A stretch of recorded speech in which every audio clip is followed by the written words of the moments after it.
What's going on? I am Nando. And I am Diggins. And this is Mostly Nitpicking, a podcast where every week we pick apart a piece of pop culture by looking exclusively at the details. Woohoo! Woo, yeah, hooray! This week, we're doing a movie that is the start, perhaps, of the Dark Universe again, maybe. That was the biggest shock for me, this one. That big Universal title card at the end of it. And it's like, I guess he in that chair in that picture that one time they photoshopped them all into a picture. I was going to say, I guess, Universal doesn't own the rights to Dracula because Dracula is public domain. But they do very explicitly reference the Universal Dracula movie. So I guess they would have to have been involved. Yeah, and they keep trying to make a Dark Universe with movies that nobody likes. I guess they made that Invisible Man movie and people like that, but I don't know, this is better than The Mummy. I mean, we'll talk about it, but yeah, we're going to talk about Renfield, 2023's Renfield, you guys. Whoa. The first of 2023's two Dracula movies. Oh, yeah? Did you get the trailer for the other one in your movies? I didn't get it in the movie, but I've seen it in my life. That was the first time I've seen it, and it is interesting. I'm cool with these weird little not high concept, but I'd say high concept horror movies of we'll talk about it. It is a very small section of the actual Dracula novel. Right. Okay, that makes sense. Yeah, it's just good that you're here, not DJ's not DJ's here and you're not here, because I don't know anything about Dracula besides and I've read the novel more than once. Yeah. I know that he's a 4-cost, and at the end of the game, he copies one card in your hand. Copies the power of one card in your hand. So right. He's good, and he's very invulnerable to certain other cards that, like Shang-Chi, but he's not perfect. And he fought Batman once, and it took Batman an embarrassingly long time to realize that Mr. Alucard was an alias. Yeah, none of that in this movie that I could tell. Which is fair. You could do one Google, I'm sure, and you would figure it out. But yeah, that was part of that. He's fought Batman. He's fought Blade and all them. In Blade, he was the guy from Prison Break, Blade 3, the one where Blade didn't open his eyes on set. And I feel like there's been a couple more. I forgot that Wesley ones. Snipes refused to open his eyes for Blade 3. Yeah. And it's not because he didn't want to see the Prison Break guy or Jessica Biel. It's because he hated the director. And you know what?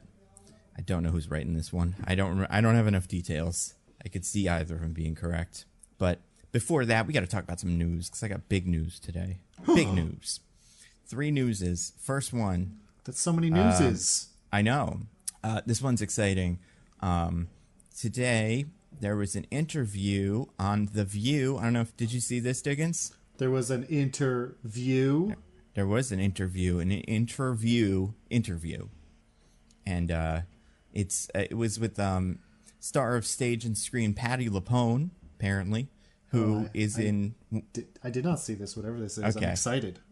So she's in Agatha House of Harkness, or whatever it's called, Coven of Chaos now. I don't know. And she just said a lot of things that Kevin Feige is definitely going to have to kill her for or something. She said who she is. She said who some other characters are. She said what some of the characters do that are probably secrets. It's great. It would be like if what's her name? If Catherine Hahn before WandaVision was like, my character is Agatha Harkness, and she's an old witch who wants to steal Wanda's power and kill her fake children, or something like that. It seems like. Yeah, I know. I love it when they do this kind of. I think it's very funny when the stars accidentally give away information because they don't know how this works. Yeah, that's the fun part of hiring famous legends who are definitely not plugged into the MCU, like Patti LuPone. And she's just like, well, this is a thing I'm doing, so I just talk about what happens in the thing, because no one really cares that much about a spoiler. Yep. It's, the pitch is interesting, kind of. I would love to know anything about this show, because right now I don't. The thing that we learned from her, potential spoiler, sure, this may be a thing that is revealed in episode 1, but I'm willing to bet it's not. So half spoilers for the show, although it is a pretty deep cut, so this isn't like Agatha where you're going to have fun guessing it. Apparently she plays Patty LuPone plays Lilia Calderu, a 450-year-old Sicilian witch who uses tarot cards or something. So, very important character we all know and love. This is not in any relation to either of the two Liliths that exist in the MCU or in Marvel Comics. This is a different one. Is it a relation to the biblical Lilith? Probably not. I'm going to say no. What was biblical Lilith's deal? She had snakes on her head? No. She was biblical Lilith, I believe. Now, I could be wrong about this. I'm not up on my Bible lore. Was a second woman who Adam had children with. Oh, from where? The other side of Earth? Okay. Theorized to be the first wife of Adam before Eve. And she was banished from the Garden of Eden for not complying with and obeying Adam. Wait a second. So, is there a secret part of the, deleted scene from the Bible in the very beginning where God makes Adam and Lilith? So basically, it's a part of Judaic mythology. She is not directly mentioned in, the Torah or the Bible, but some people think there's allusions to her, and there's lots of, mythological or apocryphal references to her.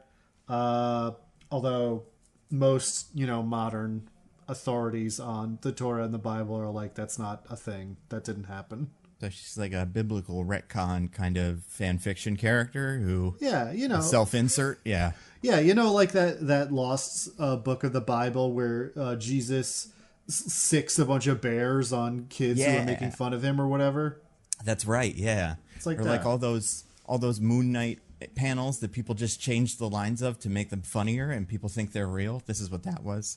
So I'm just scribbled an extra page are you in the telling thing. me that Where's My Money, Dracula, you big fucking nerd or whatever isn't real?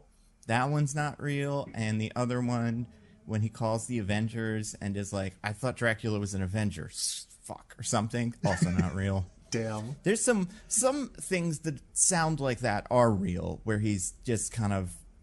The thing with Moon Knight is like, and this is probably true of MC Moon Knight, he doesn't know most of these guys. He, much like Patty LuPone, does not pay attention to the Marvel Universe in the larger sense. So when he meets them all, he does have to be explained who's a good guy and who's a bad guy. And I like that about him. And also, there's different personalities and whatever, so maybe one of them knows or the other one doesn't know. I don't know. It's, it's something they will have to explore in Moon Knight. What are they? Flat of Fantasy or something like that. That's what a house would be in Britain.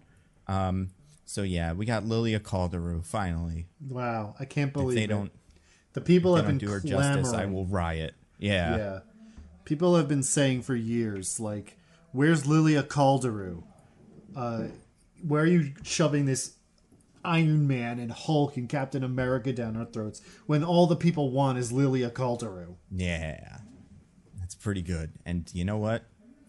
Iron Man and Captain America are dead, kind of. It's not clear what's the deal with Captain America, but Lilia's alive, so she won in the end. He appears to be alive and is just Peggy Carter's mysterious husband, but also Peggy is dead now, so I guess he's just on his own in a retirement home somewhere. I don't know. That whole thing gets dumber and dumber the more you think about it. Yeah. Speaking of that, second news, Richard Madden was interviewed today for his some other show he's doing on Paramount or Amazon or whatever. And someone asked him, is Icarus coming back in the MCU? And he gave one of my favorite answers I've ever heard for this. Oh, man. He said, well, he flew into the sun. It's kind of hard to come back from, isn't it? Yeah. I think that's true. I was also thinking of that. I was like, man, he went into the sun. I guess they could because it's comics, so who cares? But, how? And he's like a robot clone, so I'm still not completely sure what the Eternals even are, because I don't think that movie quite knows, but you could just 3D print another one, I guess. But yeah, and I don't want to spoil it, but at the end of Agatha Coven of Chaos, Lilia Calderu also flies into the sun, so damn. That is the definitive, that character is dead, burned alive. Yeah, so he might be dead. Pretty good. He might be dead after flying into the sun. We can't say for sure. Yeah. And you know what? I think they all might as well have flown into the sun as far as Marvel seems to be concerned. Yeah, I don't think we're ever getting a follow-up on Harry Styles in the MCU. Yeah, right. It's a shame because he finally figured out how to act. He just figured it out the other day. It took several intense training sessions with Olivia Wilde, but he finally got there. But I have the real important news. I don't know if you knew this was happening. This is not a Marvel thing. But it's a show on Paramount Plus that just started production and revealed its cast yesterday, I guess. Do you have any idea what I'm talking about? I feel like I did see something about this, yet I can't remember a single thing about it. So the only things that I remember, or the only things that I know that without actually saying the title of it, is it's got the Hound from Game of Thrones is in it, the sister from Righteous Gemstones, some other people, and then Adam Pally is one of the leads. But it is a show where Knuckles the Echidna agrees to train Wade as his protege and teach him the ways of the Echidna warrior. Wade is the character played by Adam Pally. I didn't know we got in this. I did see about the Knuckles show. The Knuckles show, which will be set between Sonics 2 and 3. That's right. And yeah, and Idris is coming in, so that's fun. Mm-hmm. Taking a break from racing that guy in that Quibi show to do this. There's nothing he won't do. What was it, Block? Alba versus Block? Something like that, yeah. So yeah, they got this. We're doing a Knuckles show. Okay. I mean, I think that could be kind of fun. It could be. Who are Knuckles' bad guys? Huh. I mean, let me think about this. Does he have any bad guys distinct from Sonic? Kind of not really. It's mostly Robotnik. Yeah, I guess he's got the bat. That'll be his girlfriend. I bet she shows up in this. Yeah, he's got the big titty bat. Rouge. Yep. Rouge the Bat. Although she's a love interest for tends to flip flop back and forth a lot. Who else is even in play? Shadow. Oh, okay, yeah, that makes sense. Mr. Steal Your Girl Hedgehog. Yeah. Just when Knuckles thinks he's got it all together. If she breathes, she a thought himself. Oh my god. And then we got there's an actor named Ellie Taylor who I remember showing up in Ted Lasso as the recently divorced friend who sleeps with Ted Lasso that one time. She's the only one that I'm like, maybe she's playing Rouge in this cast. Unless they get the Righteous Gemstones sister, but that doesn't seem like the role you'd have her here for. I didn't know Ted Lasso even knew what sex was. He finds out when he goes to England. They got their lorries and their chips and premarital sex. Right. So yeah, it's different world. He's not ready for it. That's kind of the whole thing, you know. Right. It's about how the den of corruption and sin known as London turns Midwestern good old boy Ted Lasso into a depraved figure. Right. That's the plot of Ted Lasso. Well, it's that, and at the same time, he turns them all into good, God-fearing people. For instance, at the end of that episode, he says, "Well, thank you, miss, for the sex." And she goes, "Excuse me?" Who would ever say something like that? And she spits on him. Oh, is she played by Harry Styles? Not yet, but, you know, I mean, now that she's busy with this, I think they're done with Ted Lasso. I think it's funny because it's the opposite of like all these other shows where it seems like the show is canceled or done, but Apple TV doesn't want to say it because they don't want people to cancel their subscriptions.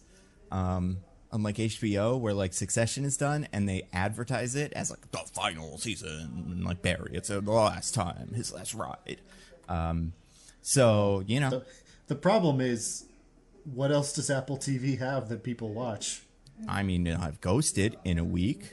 That's best true. Show. That's true. It has, let's see, it has that show where the Mr. Dr. Manhattan tries to sell timeshares on the moon or something that I saw a trailer for and went, ooh, that's interesting. And then the reviews weren't that great. To be honest, I think Apple TV might have the best offering pound for pound or like, you know, compared to how many other things the other ones have. Because it's also got Severance, which I love. That's true. Severance is there. It's got Schmigadoon, which is back and great. And it has that shrinking show, which I don't care for, but I know some people like. And it has the Big Door Prize, which I think is a very undervalued show currently. I think people are going to catch on and really like it. Saying people should invest their money in Big Door Prize stock. Yeah, and door coins or whatever. Yeah.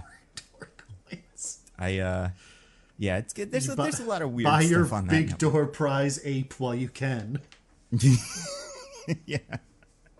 There's another show I want to say that was coming out that I saw the trailer for, and I was like, oh, that looks cool too. But and then they have The Servant, which I don't watch, but Hannah watches and explains to me every week, and it's insane. It's the M. Night Shyamalan show where a lady has a baby. Yeah. Wild. I don't think I would watch it, even though it is crazy. But having someone explain it to you is pretty fun. So if anybody wants to ask a friend of theirs to watch that show, what happened this week, they'll have a fun story for you. If any of you know anyone who watches Servant, just start asking them, and that'll be your entertainment. Much more entertaining than actually watching Servant. Yeah, and to be fair, you can watch it or you can watch them film it, because they're constantly blocking traffic in Philadelphia, taking up parking spaces to make a show that they could really make wherever they want. But it's M. Night Shyamalan. He's got to do it in Philly. He does have to do it. I both respect it and I understand why people are upset about it. Some people are getting so upset about it that they're even thinking they'll leave Philly. Do you know anyone like some that, people, Nando? I mean, listen, if they were doing that, I assume they would go to somewhere where you also can't park ever, and not for anything M. Night is doing, just for places that park are hard to find. So, you mean any city in America? Yeah, any city, any major city in America, pretty much. So yeah, it's a nightmare. Also, the problem with Jon Stewart is on Apple TV Plus. But we got to talk about the actual thing, the thing we're talking about this week. Speaking of, you'll get there. Speaking of, come on, I believe in you. Speaking of older people coming back to do a thing that they've always wanted to do, and we were really excited about. And then we watched it, and we were like, I don't know. We got to talk about Renfield, you guys. Nice. I knew you'd get there. Yeah. I don't think the problem's that bad. I don't think it's great. It's not fun. It is what it is. I saw him dismantling Larry Summers. That was pretty good. That was it. See, that's the problem with him sometimes. I think his interviews are super hit or miss, because I do watch most of them. And sometimes he has a lawmaker on and talks about gun reform or something. And I'm like, man, if you were just a little bit better at this would be a really engaging, you'd really have him. But then on the other side, I'm like, but who cares? It's I understand why guys like John Oliver don't do that anymore. It's because we know he's a hypocrite, whatever. But also, sometimes it's kind of funny. He had an interview with somebody, the Treasury Secretary recently. No, not Treasury. What's her name? The Fed chair? Defense. No, it was she was talking about an audit. She got real mad. He's from New Jersey, you guys. Speaking of, no, he's not. Nicolas Cage is not from New Jersey. Nope. He is from California, I'm sure, right? Or Texas, one of those two. I believe he's from California, yeah. Yeah, so, and Awkwafina could be from New Jersey. You never know. I think she's from Queens. Oh, yeah, that makes sense. Well, yeah, her alter ego Nora is from Queens, but where's Ben Schwartz from? He could be from Jersey. I could see, this is the thing with some celebrities. They have an energy. Now he's from the Bronx. Listen, somebody in this cast is probably from New Jersey. We'll never know. Because probably Nicholas Hoult, right? Yeah, exactly. He's got that Jersey accent down. There's a lot of stuff we got to talk about Renfield. And we have to do the IMDb summary before we do the wheel. Oh, yeah, After Party's on Apple TV Plus, too. I love that. Oh, yeah, Season 2's coming. I can't wait. Sometime in June, I think, or July. So, speaking of Benny Schwartz, we got to talk about Renfield. So, you guys, the thing is, DJ is not here. If you hadn't noticed yet. Yeah. This is not one of those episodes where DJ didn't watch the thing, so he doesn't want to talk yet. And is waiting to be addressed by name. This is one of those episodes where he is. Where is DJ Diggins? I can't remember. I believe, if I'm not mistaken, he has forsaken life on land and has decided to join a colony of seals He has fused his legs together into a big flipper and is practicing his arfs and his barks so that he can join them in a life of swimming through the San Francisco Bay and eating fish raw and whole. That makes sense. So he did like a Tusk, but with seals. Yeah, exactly. Now, Diggins, there are apparently 5 words for what a group of seals is called. Do you know any of them? It's too many. I know. Some of them are words that are also used to describe groups of other things. So I'm going to count pod and herd out. Okay. But there's 3 that I have not heard for other things. They're pretty funny. Do you want to take a guess at any of the words that could be a group of seals? The only one I'd heard before is pod, so I'm going to take it. Yeah. Are these words that exist but you've never used you've never heard used to describe a group of animals, or are these just like new words? No, they're all real words that have context outside of that. I'm 90% sure I know what the third one is, but I could be wrong. I'm going to Google it, but I'm pretty sure that's a word in the real world too. Okay. The other 2 are definitely that. I'm going to take a stab at it then. All right. A susurration of seals. Oh, no. That'd be fun. What does that mean? Susurrus is kind of like a whispering or a kind of like low but constant noise. Now, so here we go. Here are the 3 in order of which one's funniest. We have a rookery of seals. It's a thing I had to look up. Apparently, it's where birds live or something. We have a bob of seals because they bob their heads, I guess. Yeah. No, because all seals are named Bob. Not a lot of people know that. Oh, well, DJ's gonna have trouble then fitting in. Yeah, he'll have to change his name. Yeah, we'll just call him Bob in the future and see if he listens to this episode, and we will know. And then the third one, the one that I think should be the official one, if we get to decide, a harem of seals. Oh, yeah, and they do have weird breeding stuff where like the big ones throw their bodies at each other to decide who's the one that gets to impregnate all the females, right? So like, I don't know if that's what happens in harems, but it's out of the ordinary as far as I'm concerned. Depends on the harem. Yeah. But yeah, so it's because DJ is sealing it up in the harem. We have to do the IMDb summary without him, which means neither of us look at it and we both say it and then we check afterwards and see who was closest. Mm-hmm. And we rely on our own judgment, and if you guys agree, great. If not, tweet at us, and we'll probably forget to address it, but we might remember. Probably won't say anything. These don't typically officially count for the power ranking.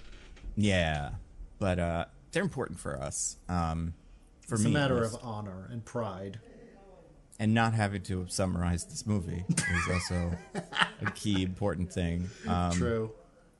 So, yeah. And these summaries, you know, we get them from all over, from far and wide. Mm-hmm. Can you give me an example? Well, I was going to say one of the ways that we get it, which is funny because we just talked about seals. Everybody knows that seals are naturally preyed upon by jackals and wolves and such, especially the baby seals. And the mommies have to leave, and the babies don't go with them. And then some of them get eaten by jackals, which I learned from a documentary recently on, I think, Netflix. Like, they don't. It's definitely one of those things where, like, the documentary is like, little baby seal is in the way of a jackal. And there's, like, a shot of a seal and then a shot of a jackal, and they're barely in the frame together, and you're like, he's not. But that would happen.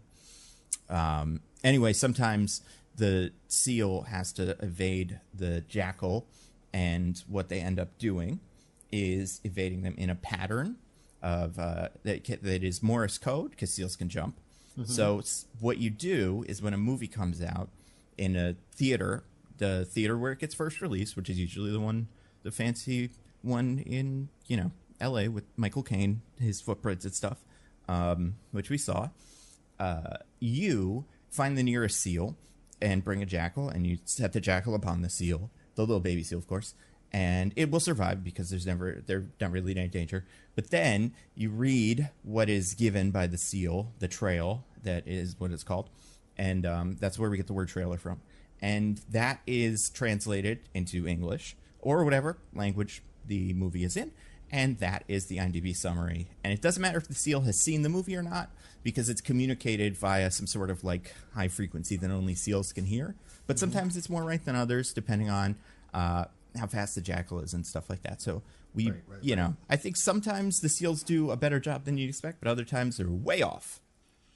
No, you know, that's the problem with using a seal-based communication system. It's just sometimes they're seals. That's right. And, you know, this one, I don't know what it's like. I can't even guess. We're flying blind here. So I can't remember who won or lost last week. Was it either? No, DJ won last week. So you lost. You get to say who goes first. Yeah, and I don't have anything in my head, so I'm going to say you go first. Okay. I forgot his first name. Something Montague Renfield gets caught up in a... No, you know what? I'm gonna leave most of that out. I'm gonna say a man who is Dracula's assistant attempts to move away from his... No. Okay. A man in a dangerous, abusive relationship attempts to break up with his person who happens to be the legendary monster Dracula. Okay, now I'm going to look at it and see if I got it right. All right, and while you do that, I'm going to say mine. And just in case it is important, I'm going to say the full name that I remember and you don't. Yep.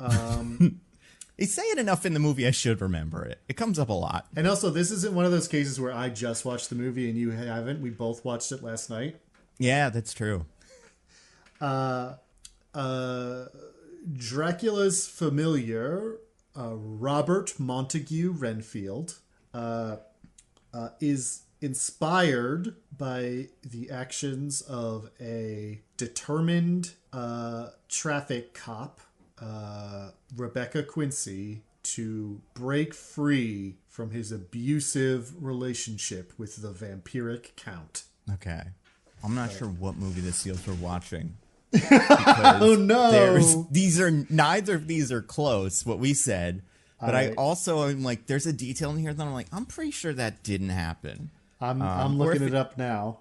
All right, I'm going to read it. Here we go.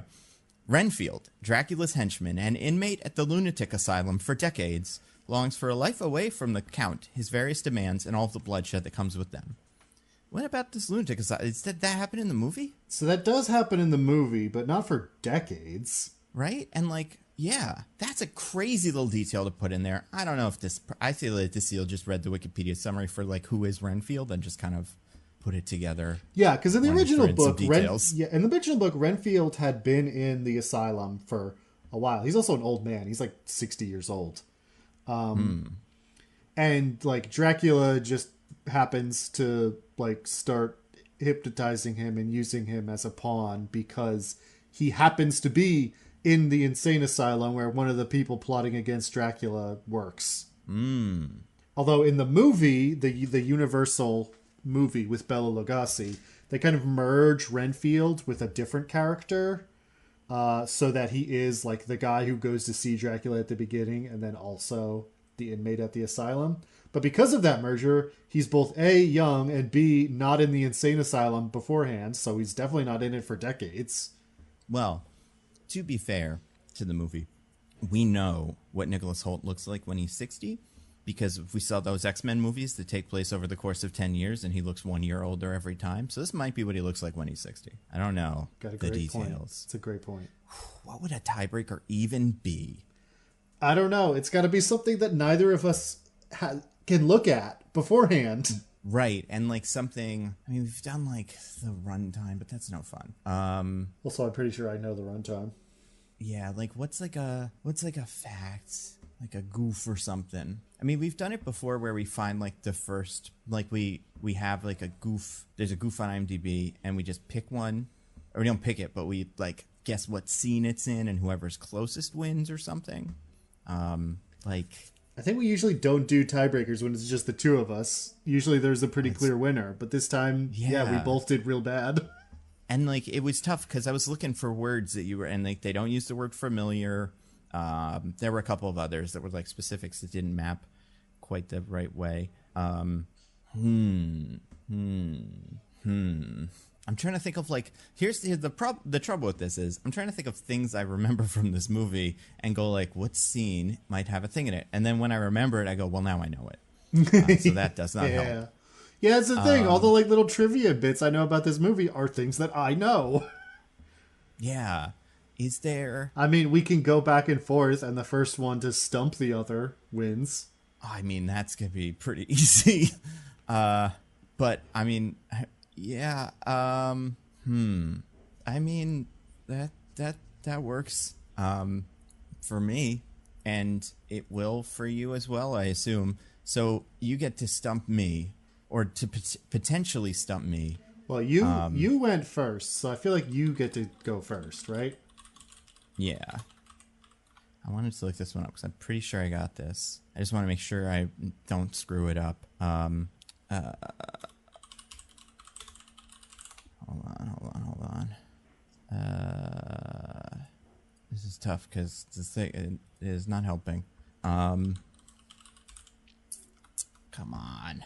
Ugh. What's a good trivia for this? Is there? Is it? I'm trying. Okay, here's the trivia. Maybe you'll know the answer, and then you super win the trivia. According to Nicolas Cage, there's three roles he's always wanted to play: Dracula, Superman, and what other character? Oh dang! Yeah, Superman was one I had in the chamber because I know that about him. And I mean, technically, he already has in that Teen Titans Go to the Movies. So technically, I'm gonna go with a pretty obvious one given what I know about his predilections. I don't know if he would describe this as a character, but it's definitely someone I think he would be interested in playing. I'm gonna go with Elvis. Oh, that's a good one. I haven't found it yet. I don't think it's Elvis, but I know he really loves Elvis, so I wouldn't be surprised if he had said that, but I kind of figured it wasn't it. Elvis would make sense, except has he already played Elvis? I don't believe so. Oh, yeah, I guess not. He played that guy dressed as Elvis. He was Elvis in that Vegas marriage movie. Remember that? Honeymoon in Vegas? Maybe? It's like that indecent proposal kind of thing. Like the guy has a husband, or he's a husband, and like his wife is like gonna sleep with someone else, and he has to do a skydiving as Elvis, with a bunch of Elvises. I don't know. It's pretty good. Yes, it is that. That is Honeymoon in Vegas. Okay. Yeah. You know what? It might be. I haven't found it. I don't know where I got this trivia from. I don't know if this is even true, but it's definitely something I remember hearing because I was like, oh, that's interesting. He could do those other ones. Elvis makes sense. I feel like it's somebody weird, though. I don't remember who it is. I think it's like Robin Hood or something. But I don't think it's that. But all right. I have a question for you, Nando. Yeah. Uh-huh. There is a minor character in this movie whose name is a direct reference to a character from the original novel. Can you name the character? You don't have to say the name if you just know like who the character is. Like what actor plays them? Or even just like who they are in the movie, like the guy who did this thing. Oh, okay. Because part of me wants to say the answer is who could it be? I mean, it's not either of those two guys who he fights in the flashback, probably. Although I would guess there's somebody, but probably not. I'm gonna say, who's a Dracula guy? It's probably not the cop. It's probably not the cheerleaders. I'm gonna say it's the guy who they're trying to get in the beginning in the chop shop or drug thingy or whatever. Is it that? That is incorrect. The answer I was looking for was Rebecca's father is named... Who's Rebecca? Aquafina. Oh, okay, yeah.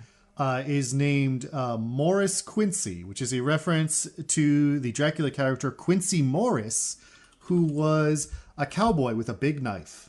Huh. Cool. That's cool, I guess. Did he, like, get Dracula? He did, actually, yeah. Oh, cool. He stabbed Dracula with a big knife. Did anybody think of that before? Wait, why? What, did that work? Well, they did it in specifically, like, it was sunrise, and John Harker, like, staked Dracula in the heart while Quincy Morris cut off Dracula's head with his big knife. Oh, okay. Cool.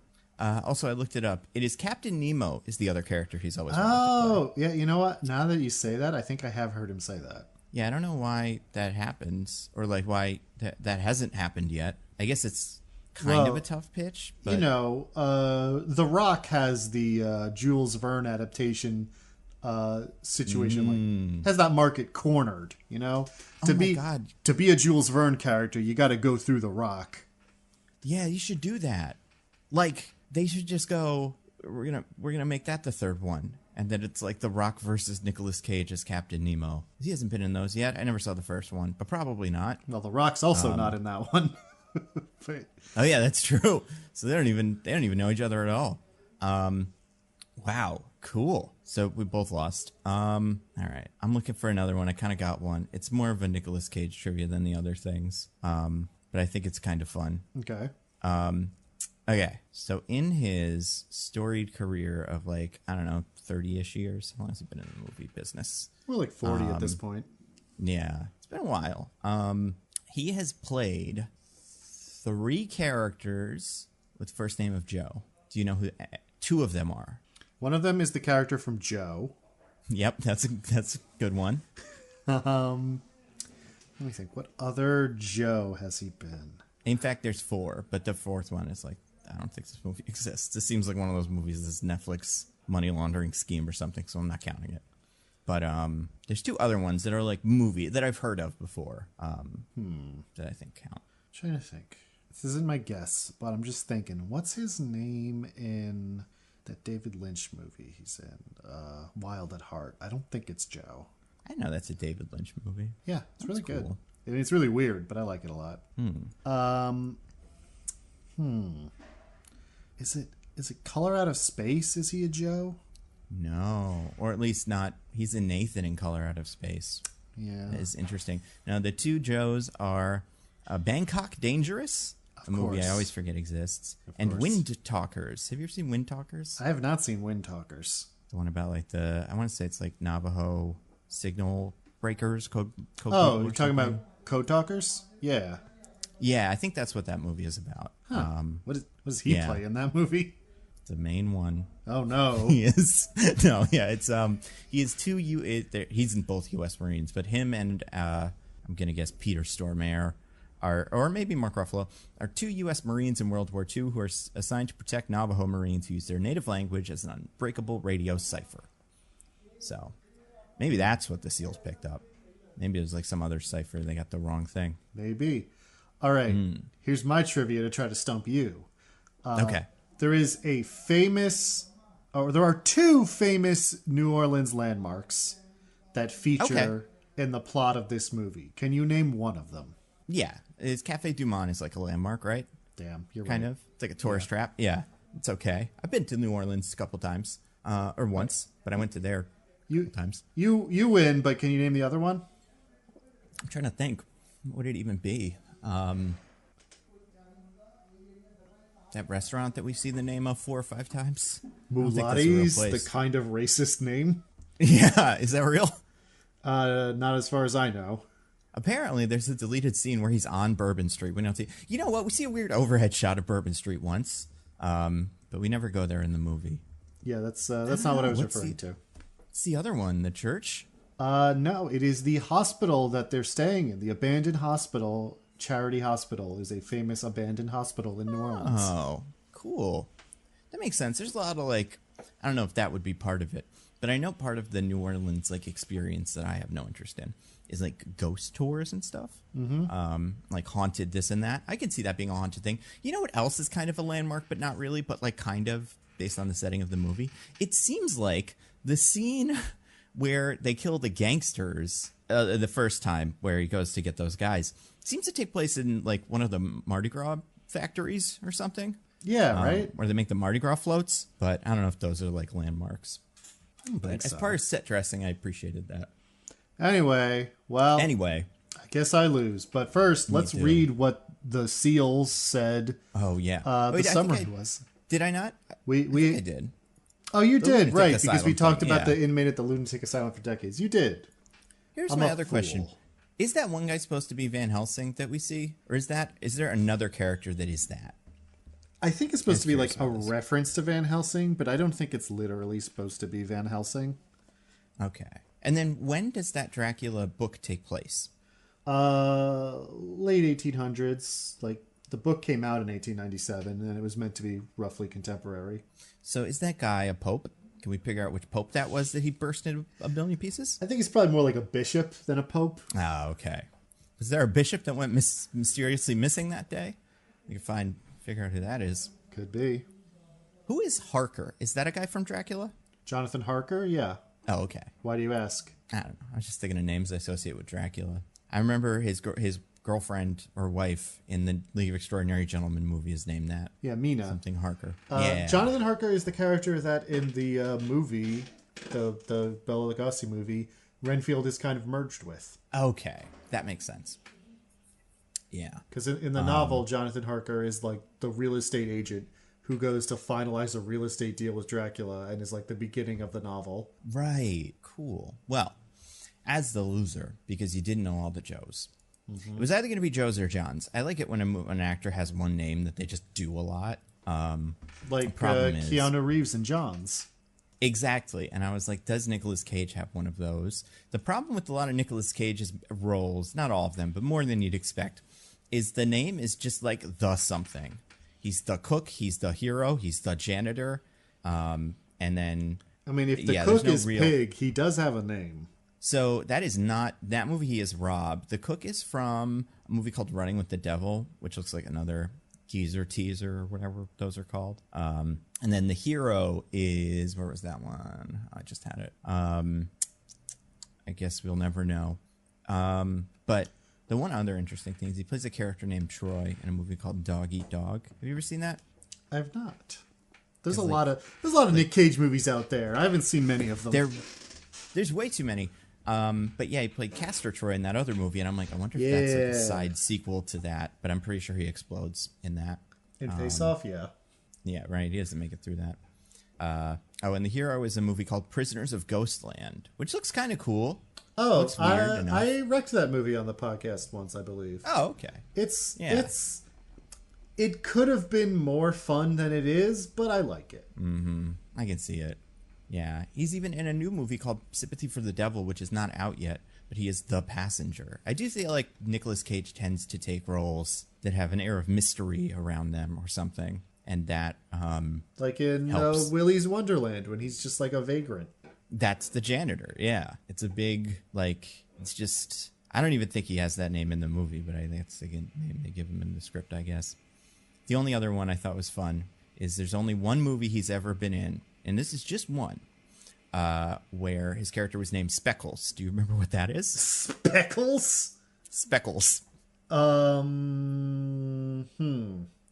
would he be named Speckles? Where was he named Speckles? Is that... Oh God, what's that name? What's that one weird one where he's like a gangster who gets killed by acid? It's like Dead something? Incorrect. It is G-Force, the movie where the gerbils are spies. Oh, duh, of course. How silly of me. Well, because I thought I might have you, because then there's that movie Ant Bully, where I think he's an ant or something. And also, there was another movie that had a weird name. The Croods, but I don't know what his name is in that. Or I've never seen that, so I don't know if they say his name a lot. It's like Grug or something. But you guys, and by you guys I mean you, let's tell the people what happens in Renfield. If you've seen the trailer, that'll help a lot. Yeah, I'll do my best. Yeah. So Robert Montague Renfield is Dracula's familiar, which is to say his servant who also gets some magic powers granted from Dracula. For example, he doesn't age because this is sort of in continuity with the Universal movie with Bela Lugosi, as we've been saying. And they even stage they just refilm some of the scenes from that movie with Nicholas Hoult and Nick Cage to show that that's the case. But neither Dracula nor Renfield die in this version somehow. And they've continued to live over the past few decades, just hanging out, doing Dracula stuff, almost getting killed by good guys and then running off somewhere else.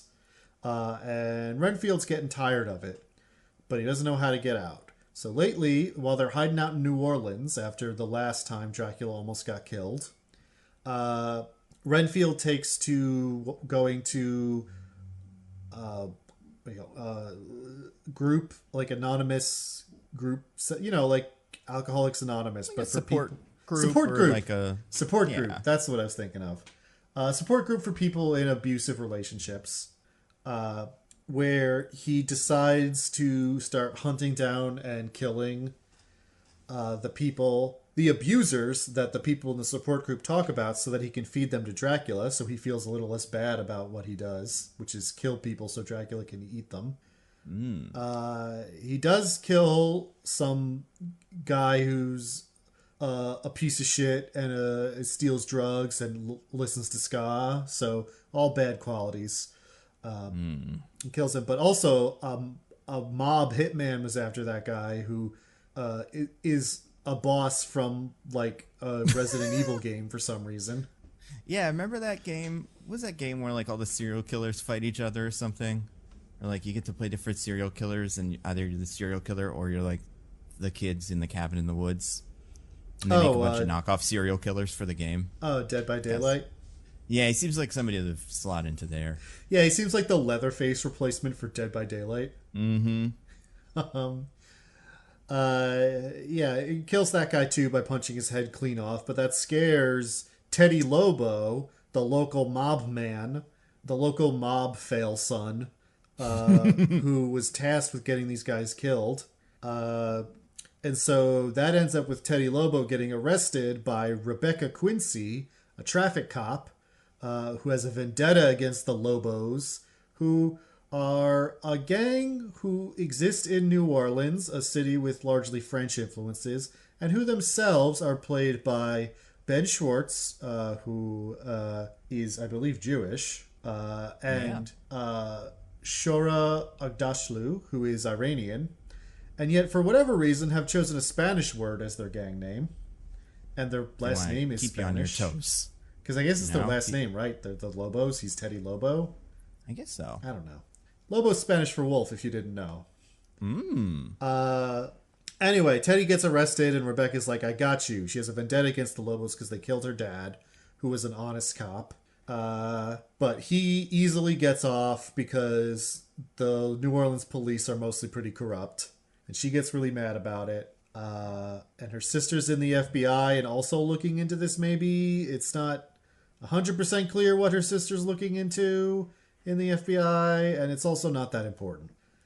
Anyway, yeah, Renfield brings all the people he killed to Dracula so Dracula can drink some blood and start healing from almost being burned to death. But Dracula's mad because they're bad people, and bad people don't taste as good as innocent people. So he's like, Renfield, get me some nuns or a happy couple or a bus full of cheerleaders so that I can have blood that tastes good.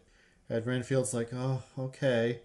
And he goes to the racistly named restaurant, Mulatti's, so that he can find some innocent people, which he's not happy about. But while he's there, Rebecca shows up, and Teddy Lobo and a bunch of other gang stars show up in wolf masks to kill her, because Teddy's mom, does she ever get a name? I think it's Ella? Yeah, that sounds right. Is like, you need to stop screwing up, and that cop is getting involved in our business. So he's like, I'm going to get her, I'm going to kill her. But she stands up to him and is like, I'm not going to say I work for you. You're just going to have to shoot me in the face. So Renfield, admiring this, eats a big old bug, which gives him his Dracula superpowers. Which is a reference, I think I mentioned this in another podcast where we talked about the trailer, is a reference to the original novel where Renfield was an inmate at an insane asylum who believed that consuming the life force of like lesser creatures than humans would give him power. And it does. I mean, in this if movie, anyone hasn't tried it. In this movie, it does. In the novel, it was simply a delusion. I mean, it gives me power. If I consume, a nice juicy steak, I have useful energy throughout the day, for my mitochondria and stuff. So, I mean, I guess, yeah, in that sense, he is correct. I am a Dracula or a Renfield or whatever. We're all a Dracula. Yeah. When you think about it. Yeah, so he eats a big old bug, gets his superpowers, and beats up all the gang stars, along with Rebecca, who shoots some of them. And then they have like an awkward meet cute, where they're like, I think you're hot. And also, I like that you chopped a man's arms off with a serving platter. But that gets interrupted because she's got to take everyone's statement because a big crime happened where a bunch of people broke into a restaurant with guns and tried to kill her. And you're like, that's a pretty serious crime. Feels like a thing you can't just cover up. But it turns out you can, because he gets let go again. Because the police are that corrupt in New Orleans. Meanwhile, Renfield, feeling inspired and having another pep talk with the support group, decides that he is going to leave Dracula and just rents an apartment, buys a new wardrobe, starts taking care of himself, and is like, I'm just not going to bother feeding Dracula anymore, because if I don't feed him, he won't get stronger. The perfect solution. But Dracula knows where he is, because they still have a mental connection. So Dracula tracks him down and is like, what's up? You're not going to feed me anymore? And gets really mad about it and goes to the support group to kill them to teach Renfield a lesson, which he does. He kills all of them while Renfield watches. And it's like, this is what happens when you betray me. I'm going to kill everyone you love. And then Rebecca shows up and is like, oh man, it looks like Renfield just killed all these people. And I'm not going to ask any questions, even though we've been hanging out a little bit and I like him. And he actually didn't do these murders. But there is evidence. There was a pen he left at the scene of the first crime when he killed the ska liker. That her sister runs DNA evidence on and is like, the DNA on this pen is connected to so many killings. We're talking about a very old, prolific serial killer. Meanwhile, Teddy Lobo is going to hunt down Renfield because he's now interrupted their plots twice. Finds out that he's staying in the charity hospital and goes to go kill Renfield. But Renfield's not there, and instead Dracula is. Dracula kills all his dudes and then is about to kill Teddy, but they talk things out, and they're like, actually, I would love to be an evil servant of a vampire. And Dracula's like, I do need a new evil servant. Oh, also at one point before Renfield decided to leave, Dracula was like, hey, Renfield, talking to you made me inspired, and I want to take over the world instead of just being a vampire who drinks blood. And that's kind of partially what inspires Renfield to leave him, because he thinks that's bad. He wants to reach his full power or something like that. Right. So Dracula is like, maybe I can do my world domination plan with you guys instead. And they strike a deal. Rebecca arrests Renfield, but all the cops and the Lobos show up to be like, hey, we want Renfield, and if you just play along with us just this once, then, we'll give you a promotion, and you'll get to do lots of cool and good stuff. But she's like, no, I'll never work with the Lobos, so she runs away with Renfield. He takes her to his apartment, where she recovers from being shot, and tries to explain himself. She's still kind of mad, but she instantly believes him about Dracula, which is pretty nice of her. And he agrees to be turned over to her sister so that they can also talk about the Lobos. But her sister gets kidnapped by the Lobos before they can actually meet up. And they bring her to their big mansion hideout, where Dracula also is now because he's working with them. So Renfield and Rebecca gear up after escaping from ambush that is waiting for them at Renfield's apartment. And they storm the Lobos mansion. And all the Lobo goons are familiars now, so they all have Dracula superpowers. But Renfield manages to beat them all up anyway, including Teddy Lobo, who is now a familiar. But after a big fight, Renfield beats him too. Punches him in the stomach so hard he shits himself to death. While Rebecca goes in and sees that her sister has been killed, but Dracula's like, hey, my blood heals people. I can heal your sister if you work with me.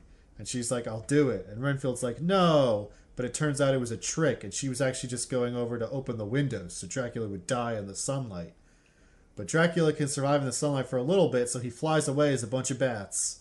And they have to go face him off in the torture dungeon in the Lobos mansion, where Rebecca shoots Dracula in the foot to heal Renfield with blood. Renfield is like, I'm good and smart and cool, and I'm not going to serve you anymore, Dracula. Gets the upper hand for a little bit, but Dracula's still Dracula, so he's about to win. But Rebecca draws a protection circle like we saw at the very beginning of the movie with some cocaine and words she found on a Wiccan Tumblr.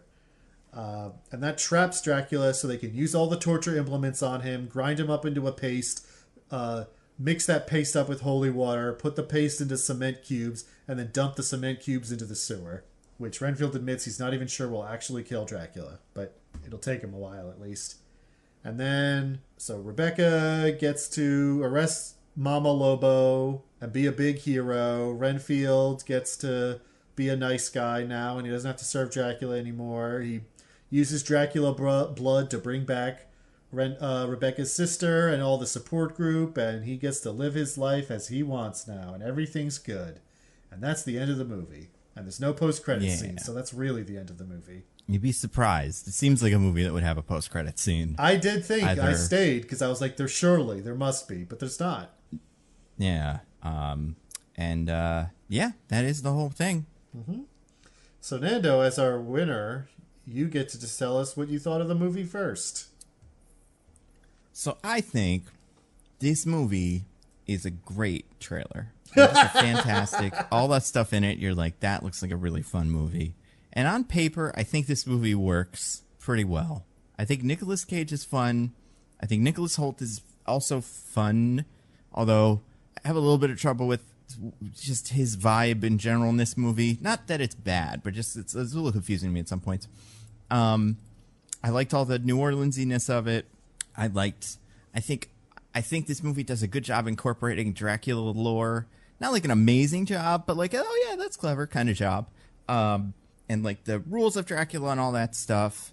And yet, there's something about this movie that I cannot place that makes me feel like it's not all there. I don't know what it is, although I'm curious. I'd love to read the original script for this.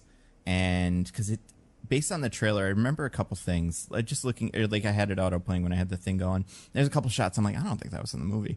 I do feel like maybe part of it is that I like all the performances. Awkwafina's fine, and like stuff. And I like the pitch for this movie, but there's something about how much the movie doesn't really do as much with it. You know what? It does feel like maybe this is a movie where like the trailer is fun because it's like, well, that kind of sounds like that's a great pitch for a movie. And oh, look, Nicolas Cage is Dracula.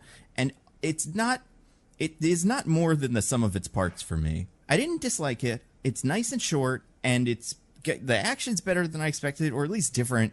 I like most of the, like Benny Schwartz and stuff is fun, but I do feel like, I don't know. I could see this being like, hey, did you remember Renfield came out this year movie at the end of the podcast or at the end of the year? But yeah, I don't know. I don't have super strong feelings about it. I think it was okay. But like, I don't know. Maybe I'll grow to love it on a second watch more because I won't be expecting that much from it. But like, I guess the part of it that kind of lost me is in the beginning, he's going to the support group, or like he's kind of, it does that like, oh, you better wonder how I got to this point, and he's like already at the support group, and he's already like, I don't like being a little Dracula boy. I don't think the movie does anything else beyond that with that idea that I think is that the metaphor of like the abuser-abusee relationship, and when you get rid of that, it just kind of feels like a superhero movie. But I think it was okay. I don't know. What do you think, Diggins? I'm really curious what other people think of this movie, because I haven't really read any reviews. I saw the Rotten Tomatoes and stuff like that, but I haven't talked to anybody that's seen this or actually read or watched a full review of it. I feel fairly similarly to you. I mean, no movie that has Nick Cage giving a committed performance as Dracula with really good makeup could ever be bad. But it feels like this movie knows what it wants to be, and like what it wants to be is fun and like an entertaining watch, but it takes too many shortcuts to get there. The middle feels very muddled. Yeah. It's like everything feels just a little like I needed a little bit more to like buy into most things that happened. Like, yeah, you're right that the movie starts with Renfield being in the support group and I feel like later we're supposed to be like, he doesn't realize that he is in an abusive relationship until later, but he seems to know that from the beginning. And so it doesn't feel like he ever like makes a realization or grows in any way. It's just like he wants to leave and then he doesn't and then he does. Mm-hmm.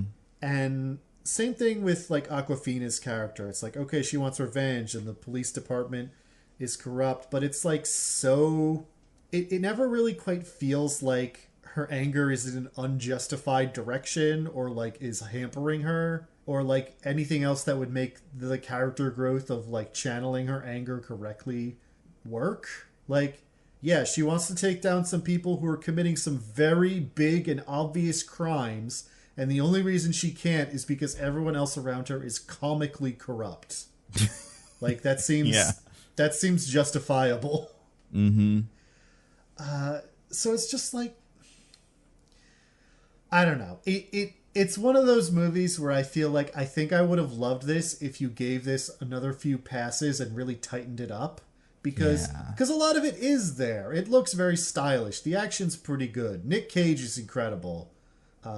Like the scenes where he just gets to like go on a tear and monologue, like they're the good kinds of like, it's clear they wanted like the unhinged Nick Cage performance that's like the meme now, but like they weren't overly prescriptive about what that meant, so he was allowed to do his own thing, so it's still fun. You know what I mean? Yeah, and it feels like I know this isn't the trivia, but it does feel like one of those roles he's just always wanted to do. So you are just having fun. You're kind of happy for him there, and like like the makeup and all that is good. The little effects where he like flies up on wires, kind of, but still look like it has a charm to it with the Dracula stuff that I don't think it quite has with all the other guys and all the other action. But like, I almost just want these guys to just make a Dracula movie. Yeah, that's the thing. It's like the Renfield and Dracula stuff I think is all pretty good. But the other, like the Lobos are just like, I don't know. I needed something more from them for them to like make sense to me in this movie. Yeah. They're just like too thin. It's too just like they're some criminals who do criminal stuff, and I'm like, all right, what else? And there is nothing else. Mm-hmm. I don't know. So yeah, I'm with you. I don't dislike the movie. I had fun with it, but it's just like it's not all there, and it just ends up being okay. It's tricky. I think what this movie is missing, because I'm trying to think of other movies that are like this, and the one that comes to mind, that's not quite my favorite, because I also don't think this movie's perfect, but does seem to understand what a movie like this feels like, is that movie The Bad Guys, where Sam Rockwell's a furry. Have you seen that? I haven't seen it, but I know of it. So, like, in that movie, the movie starts with him robbing banks and doing Ocean's 11. Like, him and his little guys are Ocean's 11, and then they have to do, like, all kinds of jobs and whatever.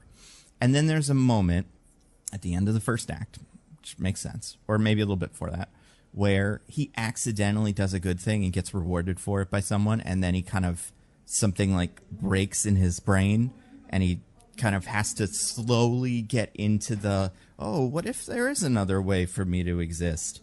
And I think what we're missing in this, I do think like part of it, it feels like the way a movie like this would work normally is like the first 20 minutes would just be straight Renfield stuff, maybe a little bit of origin, but no dithering or no like waffling on the whole Dracula thing. Like you can tell he doesn't love it, but he's also doing it. And then he has to follow somebody into the support group by accident and then learn that that's an option he can have. And then you have to see him like develop that over the course of the movie. And I agree, like he is in the support group in the beginning for the other reason, to stalk people. But it feels like it's not too convenient, but it's too like once the switch happens and he decides to not be abused, like to get out of the abusive relationship, that all ends. Like, we don't get a bit where he goes back to Dracula or something. Dracula keeps threatening him, but there's no growth there in terms of like up and down. But also it gets to a level and then just kind of stays there, kind of plateaus as far as the character goes. And like, I think that works with Awkwafina's character. If she is this agent of change in his life or something, she can be kind of flat, but he has to kind of slowly develop. But instead, right about the same time they meet, they're both pretty much at the same spot, and they just stay there throughout the movie. And yeah, there's something about how it's kind of unsatisfying in that way. Yeah, but I think it needed to be like that scene in Mulati's was less, because like you're right, at that point we've already seen him, like he hunts down the people in the support group because he wants to help those people and like, you know, do his job without feeling too bad about it. Whereas if in that Mulati's scene, it was more like he saves the people or stops the shooting because he was like, oh man, I don't want those nuns to like get hit by a stray bullet. I need to get them from Dracula. But then everyone is like proud of him or like happy and congratulating him and thanking him for saving them. And then that makes it feel like, like I think you're totally right. That would have made the movie feel more like there was more like growth going on with Renfield's character and everything. And I think that would have helped a lot. Yeah. And that's the other problem with him as a character is I do feel like he feels the same in the beginning and the end in terms of being like kind of zany Nicholas Hoult energy of like that, like kind of like, I don't know what this, how I would describe this, but that like kind of using contemporary words to describe an old thing or something when he's like talking about the, you know, the Van Helsing scene or whatever, as like a way to kind of make him be more like Dracula, and then like slowly transition to like a different guy once he starts spending time with other people. And then he gets to Nicholas Hoult maybe by halfway through the movie when he puts on the dumb sweater or something. Yeah, like the Renfield archetype is like, you know, the cringing, sniveling servant who is like utterly devoted to the master. And we just never actually get that from him in this movie. He's already past that point by the time the movie starts. And I wish we'd gotten a little bit of that and seen him grow past it. Yeah. Because, yeah, I do think as a trailer, this movie is great because you kind of assume there's something before that scene in the support group where he's kind of confessing and like kind of explaining all the problems with his Dracula relationship.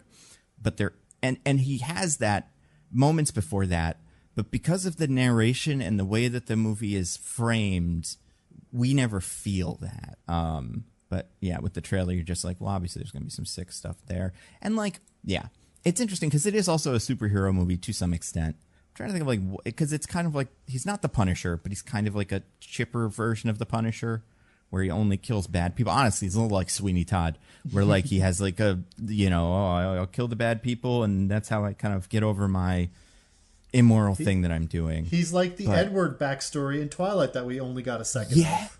Yeah, that's right. Oh my God, I forgot about that. Yeah, and like that as a concept is interesting, but it's also like that also feels like somewhere where he could end up maybe halfway through the movie is like he has come up with this new idea of how he's gonna live in both worlds, please Dracula, and also not be the worst guy ever. And Dracula's like, this is really nice, Renfield, but it's not working, and you need to go back to doing the thing I want you to do. And then that doesn't work because, yeah, starting there also kind of undercuts some of that.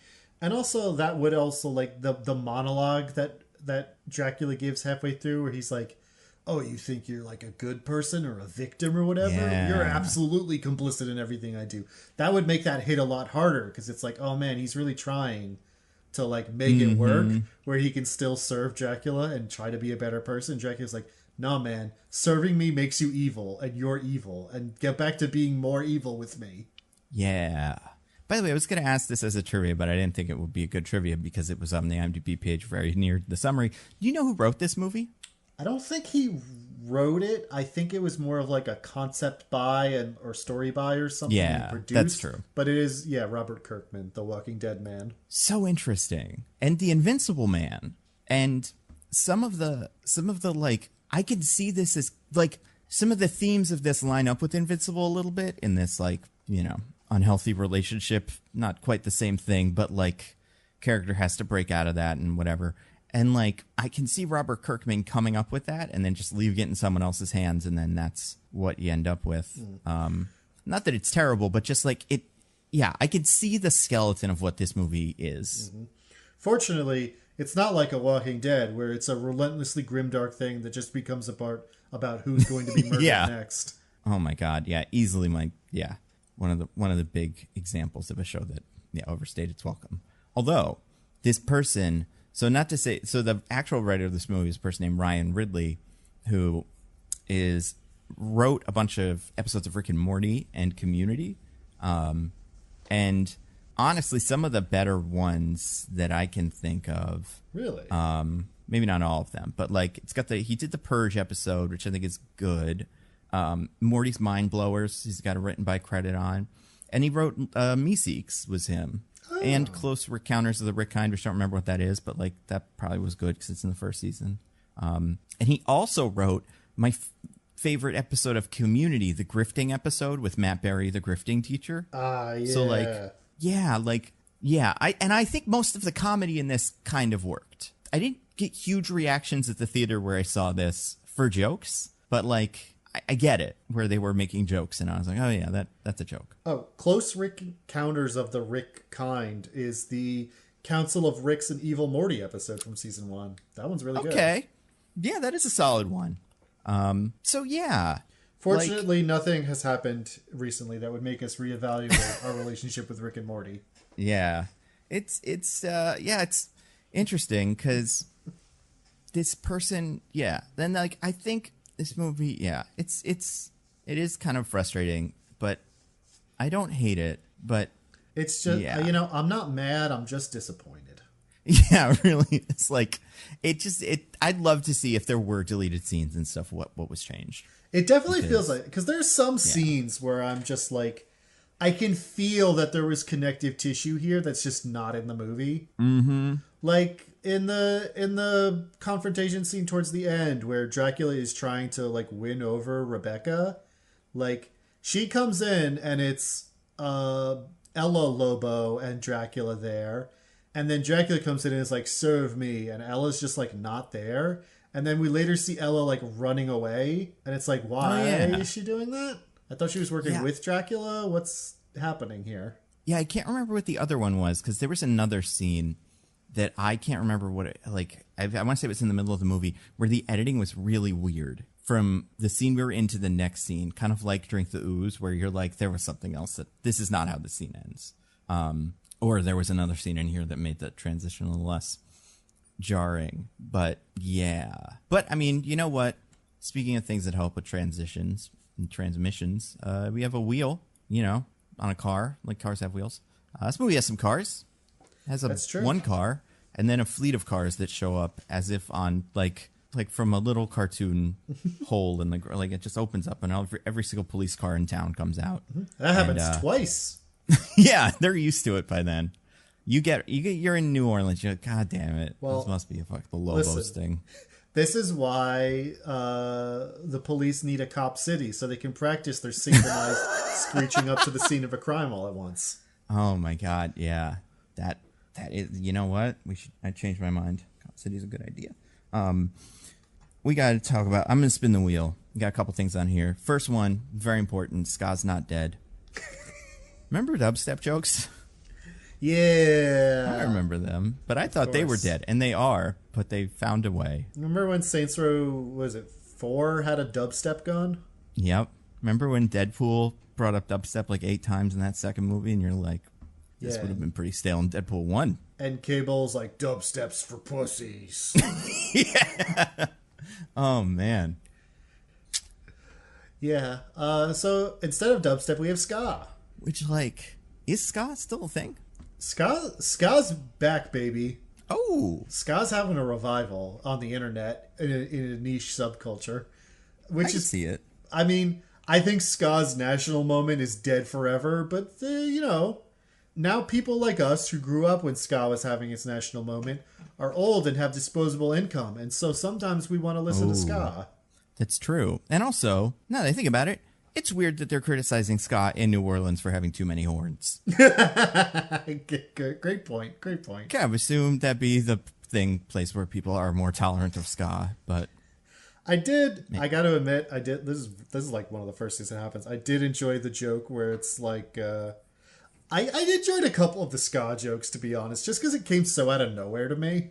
Mm-hmm. Like in the support group, where she says like, oh, he loves ska, and the one guy does say like, is that the music that's like 99% horns? And she says, that's such an oversimplification of the innovative contributions that ska made to music. Okay. Let's do that line again. But you're Rick and I'm Morty. And I'm the person who asked the question about ska and horns, because this feels like it's in Rick and Morty now that I think about it. Okay. Go. You start. Oh, you start. You're Rick, you start. I think the second line, the line that you ended with has to be Rick's line. Oh, right. Okay, so and the worst thing of all, Morty, the worst thing of all, Morty, is that he loves ska. Oh, geez, Rick, isn't that the music that's like 99% horns?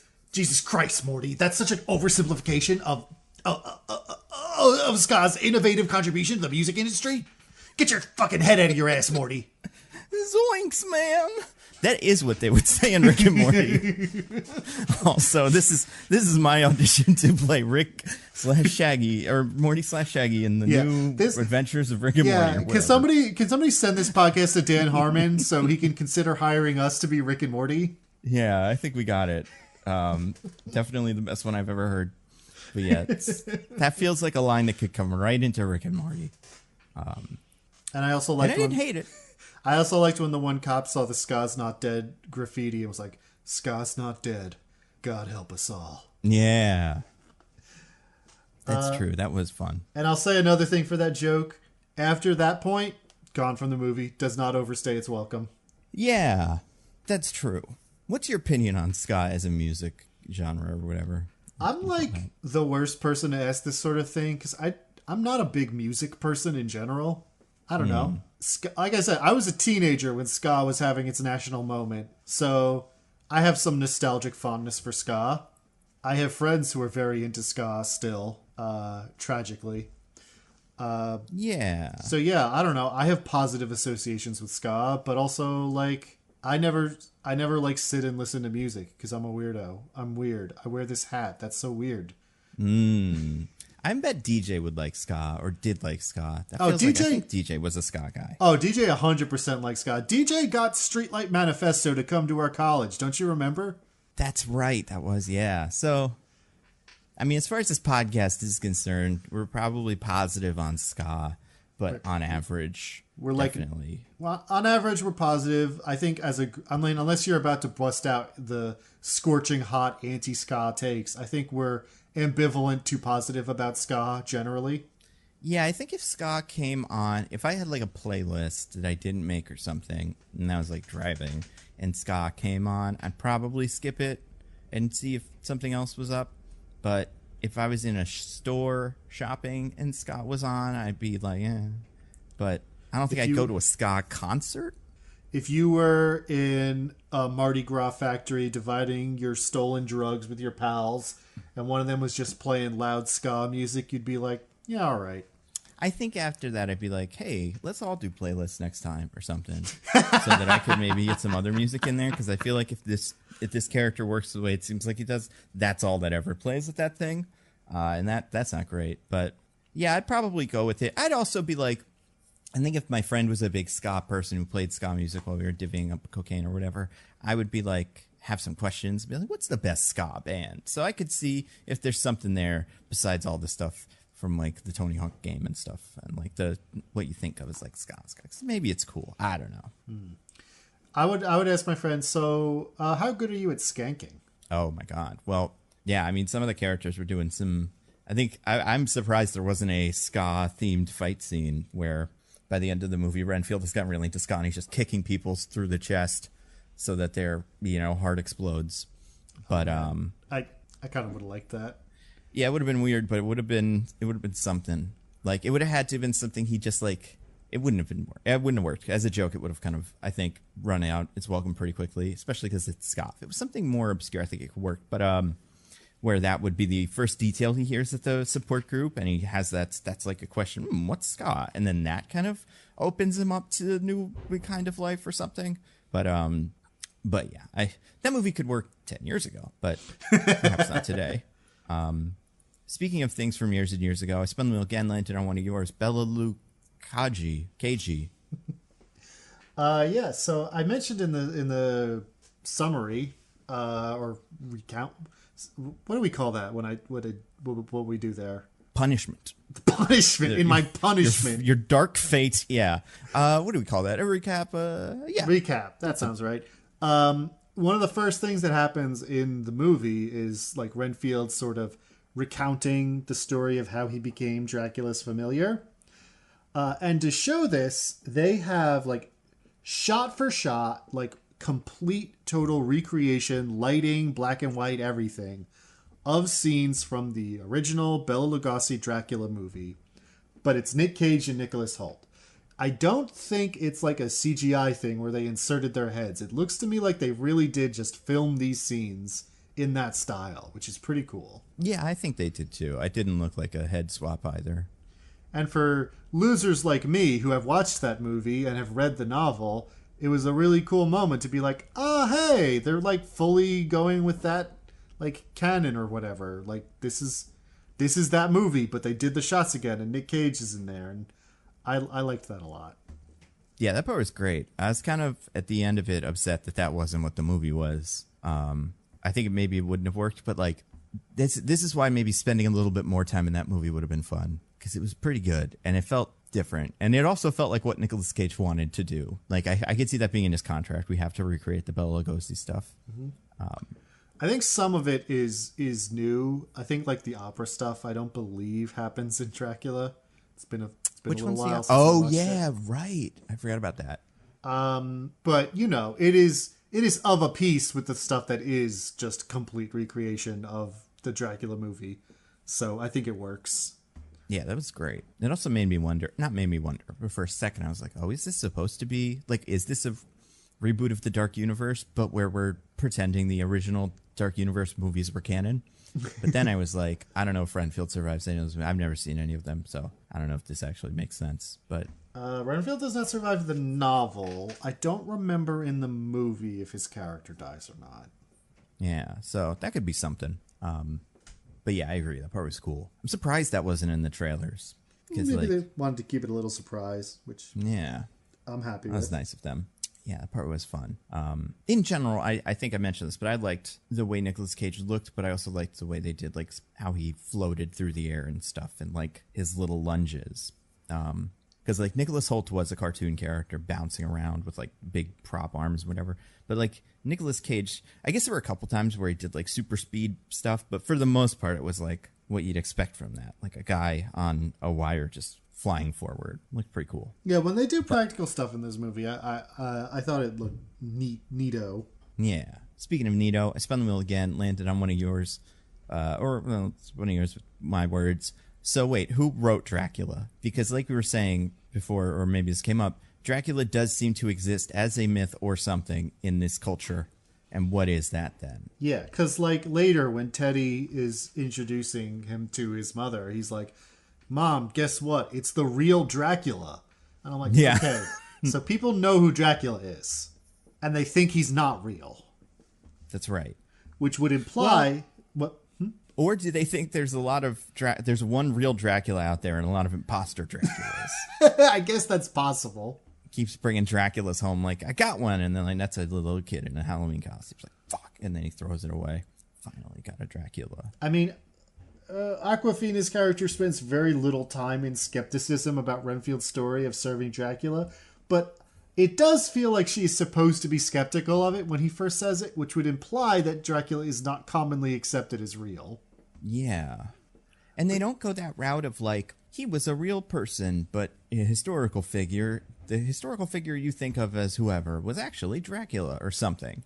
It does seem like the Universal Monster movie kind of happened, but it happened in real life, but there's no movie. But yeah, what do you think? Do you think he's like the Marvel Comics character Dracula? That's the main thing people know him from is like Blade 3. Well, no one ever says any specific things about him, right? So it's like, what do they know about Dracula other than that he's a vampire?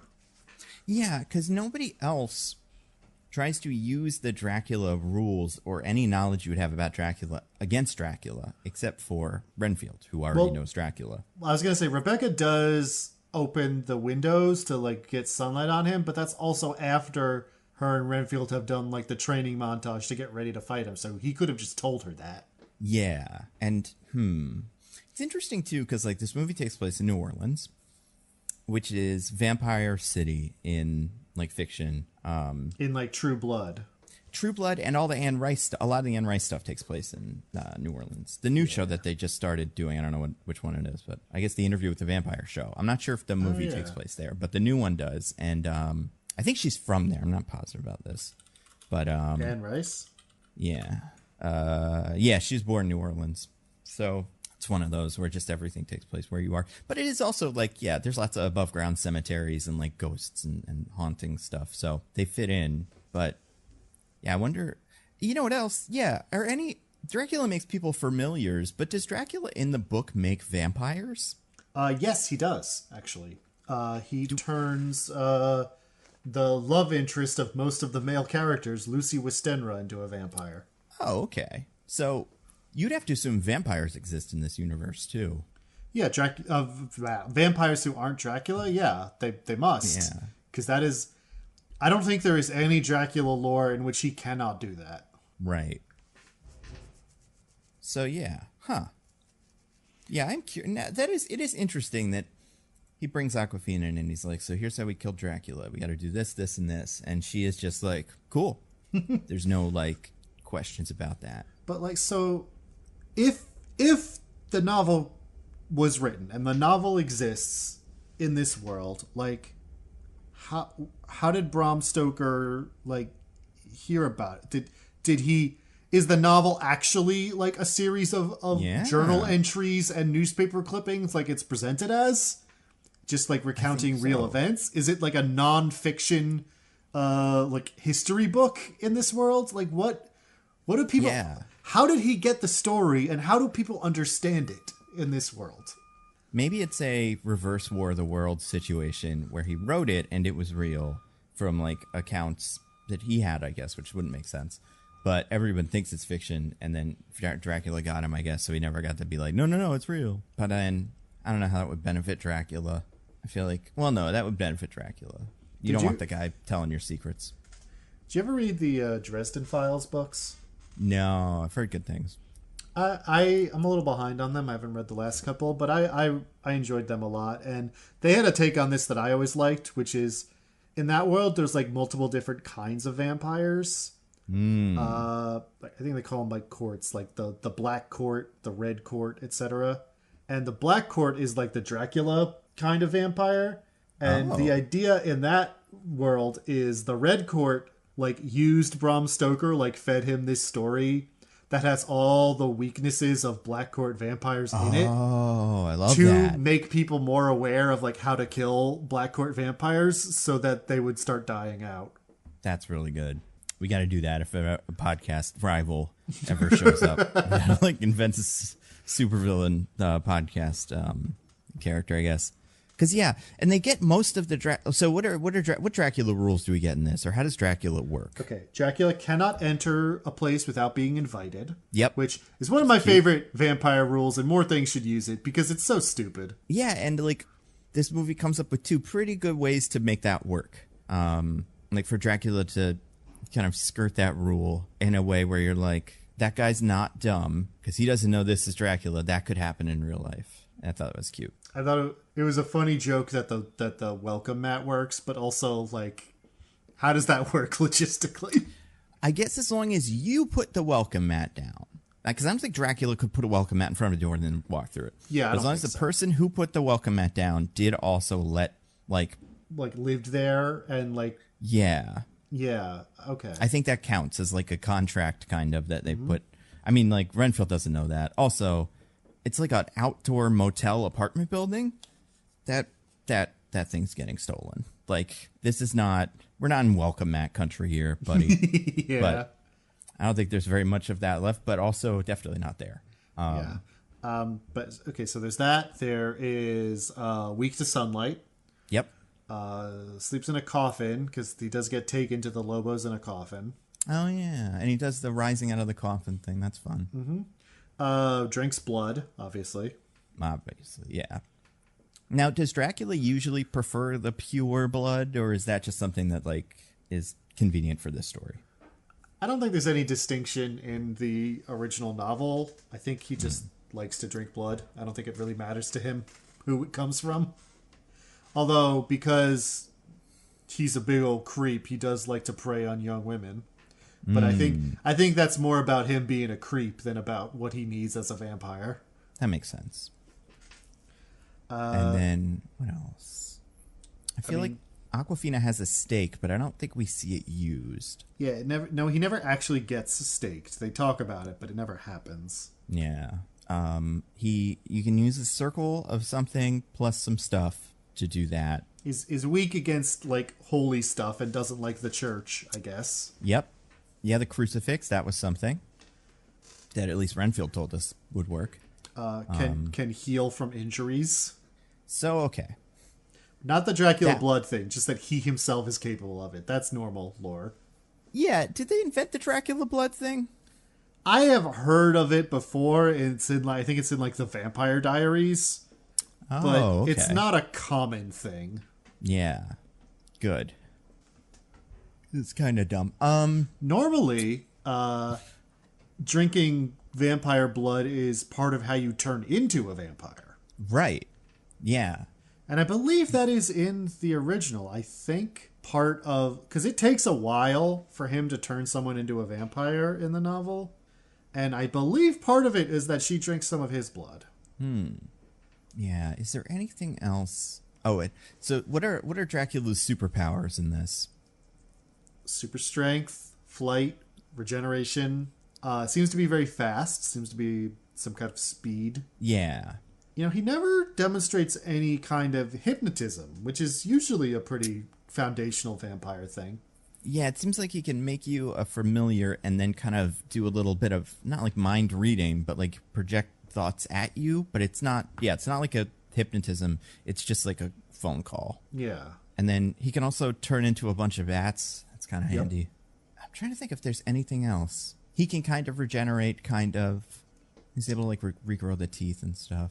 And like, yeah. I mean, I don't think we ever see him climbing on walls, but also some of the stuff he does in like when he's taken down Teddy's men when they burst into his sanctum. Yeah. Only really makes sense if he can do that. He does that smoke move to kill the priest where he turns into a big smoke. Oh, yeah, he can turn into mist. That's another thing. That's a pretty good one. Yeah. I'm trying to think if there's anything else. The only thing we didn't get any of was garlic. Or holy water, I guess. Like we kind of touched on the church and all that. They mix holy water in with the cement when they're killing him. Oh, yeah, that's right. Yeah. Forgot about that. So, yeah, it's really just the garlic is the only vampire rule that wasn't in there. And I don't know if that's an original vampire thing or something that just kind of showed up. Oh, there's a few things that are in there. There's no reference to him not being able to cross running water. Which is that a thing? Yeah, that's original vampire lore stuff. That's going to be real trouble in New Orleans. Yeah, right? That's kind of like what Voyage of the Demeter is all about. Because like he can't leave the ship because he can't cross running water. So he's just stuck there preying on the crew and, you know, trying to get to England. But yeah, there's that. There's... You know, this isn't in the original Dracula, and most things don't have it anymore, but is another really stupid one I like. In old folklore, vampires were like basically OCD, and if you like spilled a bunch of seeds in front of them, they wouldn't be able to leave until they counted them all. That is a good one. That would have been a fun little weakness to exploit at one point. Those are the only major ones I can think of, though. Yeah. And then Renfield. So let's explain the bug thing. Well, that's going to be hard. Well, okay. It comes from the book. You said like he is like trying to eat bugs as just like to be a weirdo kind of. It's not a Dracula power he gets. He like breeds flies, a bunch of flies. Then he breeds spiders to eat the flies. Then he breeds birds to eat the spiders. Then he starts trying to get a cat to eat the birds, and that's when the asylum director's like, "Okay, no, we're done with this." Right. He's doing a Pickle Rick, which he got from the movie, the show Pickle Rick, which is written by this guy. Right. Which is the episode of Rick and Morty that's about how Rick is cool and smart and never wrong and has no problems. Yeah, I think the She-Hulk person wrote it, right? Something. I believe. Did they? I don't know. I think they did. I think it's also got Susan Sarandon. Not that matters, but yeah. She's a therapist. it's yeah, so that's like just a thing that Renfield has, which is just like a crazy belief that he has because he's in an insane asylum and is something Dracula exploits to be like, hey, I kind of do that thing that you think is real. Maybe you should follow me. So it's a reference to that, but it doesn't actually work in the novel. So the fact that it's how he does his Dracula powers in this movie is just like a thing they made up. Yeah. And yeah. I kind of appreciate the way that's written in the movie. It's another one of those things where I feel like I needed a little bit more from it. Me too. Because it's like, first of all, it's not clear how long that works for, so I never feel any tension of like, oh, is he going to run out of his powers? Because I just don't know. Mm-hmm. Or that, like, he needs to still have a good relationship with Dracula for it to work. Because apparently not. Apparently Dracula can't take it back. Yeah. Or else he just didn't for no reason. Or, maybe forgot. I feel like, that movie has that bit where it's, like, the movie goes like, I eat bugs. It gives me my powers. Dracula eats people. I eat bugs. Whatever. And then kind of moves on. But... Or if there was more... Yeah. I mean, I guess there are a couple scenes of like, oh no, I need a bug and I don't have my little coffin of bugs. I gotta find a big gross bug to eat so I can do cool powers. Yeah. Yeah, it's interesting. Also, Ben Schwartz snorting a centipede, didn't like it. I thought that was cool. I mean, it's funny, but I didn't like watching it. Yeah. I like when Ben Schwartz snorts anything in movies, you know? Like it snorts a chili dog in Sonic the Hedgehog, or snorts a... oh man, the scene where he snorts a chili dog is crazy. Oh, it's pretty good. What other things does Ben Schwartz love to snort? Something from Parks and Rec. Hillary Clinton bobblehead. I don't know. I haven't seen that show in a while. I feel like that's probably part of it. I'm sure Leslie has one of those in that show. Yeah. You know what he snorts? He probably snorts some cod from that time he was in DC League of Super Pets with The Rock as one of the guinea pigs. Remember that? You're right. That movie exists. That movie does exist. I constantly forget that. That's how that stuff tends to work. That 2022, man, was the year of The Rock in the DC universe. So interesting. Yeah. So, okay. He eat bugs. He has superpowers. Anybody else can eat bugs. Did they all have to eat bugs? I mean, yeah, I guess. Because Ben Schwartz did. Yeah. I don't want to have to see them all eat bugs, but it would be kind of funny when that room full of guys comes out for all of them to eat a different bug or something. But yeah, I don't know how that would work. I spun the wheel again, landed on one of mine. This one is Bad Lieutenants, Ports of Call, New Orleans. Let's talk about all the cops in this movie. They are even more... This is probably the most corrupt I've ever seen cops in movies.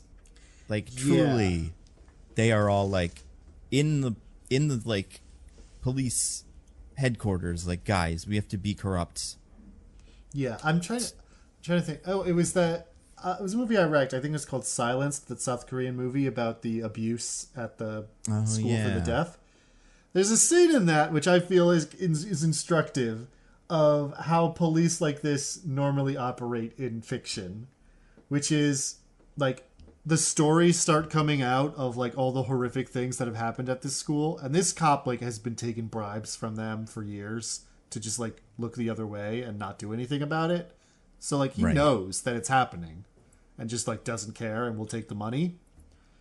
But like when it becomes public, he's like, he does go and arrest the guys, and they're like complaining to him in the car. It's like, we pay you all this money. He's like, I can't not arrest you after like a 60 minutes report about how you abuse and sexually molest children. Yeah. Here's what you can do to beat the rap, but I have to arrest you. Right. But yeah. And like that, these cops are just like, nah, man, we don't got to arrest you if you fire an AK-47 into like a school bus full of cheerleaders, whatever. Yeah. Yeah, like John Ralphio pretty much walks out of the police department and is like, it's a good thing of how corrupt these police are because I'm just allowed to leave. And then everybody is like, yeah, it's kind of like, and even the people at the restaurant, I do feel like kind of John Wick, like who's not an assassin here? Like who's not on the take? Because like all of them almost got murdered. I would assume some of them did. A lot of shooting was happening, right? This is another scene. It's another thing where I feel like a scene is missing because like those people do show up at the police station the next day to testify, right, or to get put down a witness statement, and, right? But they're letting Teddy Lobo go, and they're like, oh, it doesn't matter what evidence you have or whatever. And then Renfield steps up and is like, oh, hey, I'm here to do my testifying, and she's all happy about that, and like, you're a real hero for doing this. And I feel like what we're missing there is the scene where like a Lobo guy is there with Teddy, or Teddy is going whatever. He's just like, oh yeah, so the people here want to testify against me, and they all go like, oh, actually, I don't think I saw who it was. You know, some scene that shows him like intimidating the witnesses or whatever, so that A, it's a little more believable that he's getting away with this, and B, that it makes more sense that Awkwafina is so impressed with Renfield for doing it.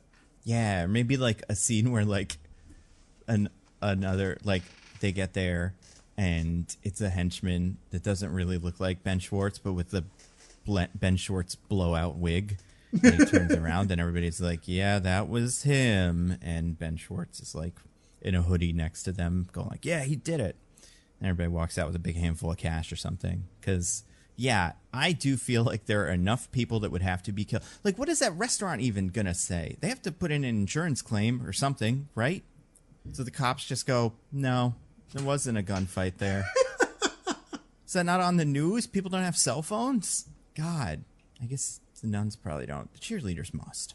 Yeah, they're the dank teens. The dank teens are always on their dank phones. Yeah, I also think Dracula is kind of overestimating the purity of the Zoomers as like a group. I get the nuns, and even the nuns, I'm like, maybe not. Well, the nuns are usually okay. If he'd said a priest, I would have been like, That's true. Yeah, clergy in general not great. Nuns probably better than priests. But yeah, I don't know. He's got to update his references. Although, does he like watch TV? Do you think? Dracula? Yeah. I mean, how does he know what a cheerleader is? There's not one in the hideout, right? No, it doesn't seem like they have electricity. Well, yeah, they are staying in an abandoned hospital.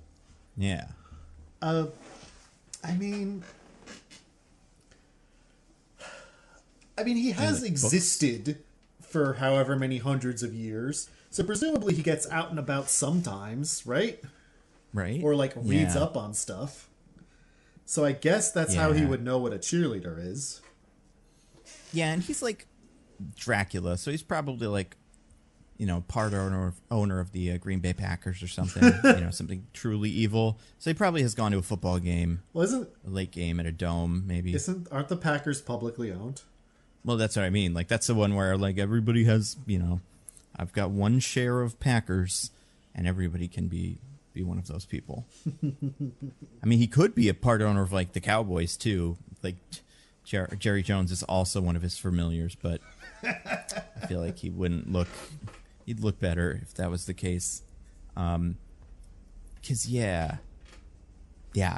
especially like even the first scene where, what did you say? Is this Teddy? His name is like Tedward or something like that. His full name is Tedward, but yeah, they only ever call him in the movie Teddy Lobo.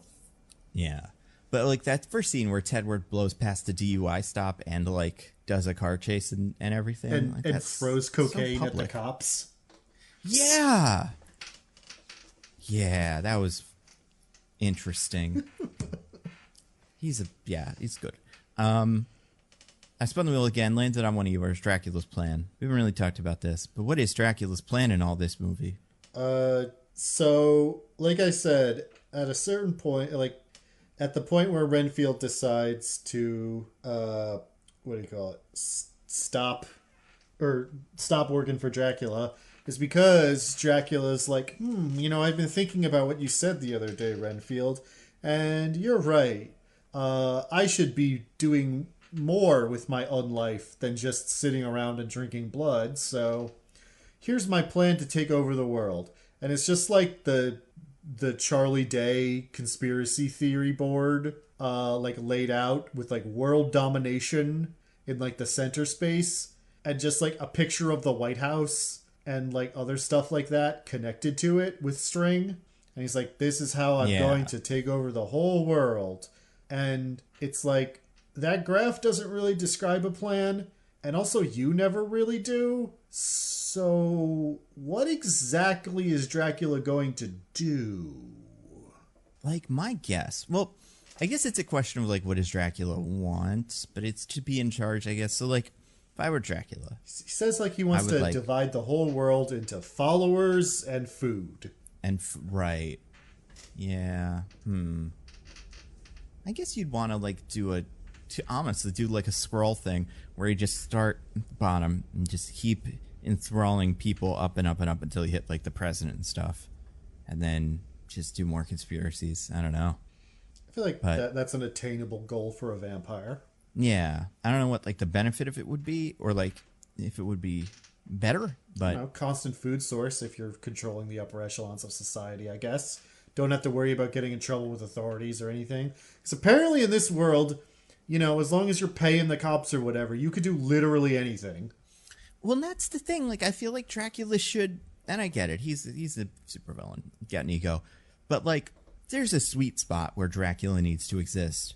Where you can get enough food pretty easily with some sort of scheme, but people don't know Dracula's a thing. And, like, it's not... You just don't want to get that high up. There's gonna be some Van Helsings and stuff to show up. It's just inescapable. Yeah, I don't know. Yeah. I mean, I would assume that he wasn't going to turn himself into God Emperor of mankind, right? Like, he was going to rule from the shadows. I guess? Yeah, I guess so. You telling me he's not already ruling from the shadows? Come on. Apparently not. Apparently, look at the world today. Apparently, he's just hanging out in an abandoned hospital in New Orleans, getting Renfield to bring stuff for him. That's insane. That's the extent of his empire. I feel like, yeah, he's a good...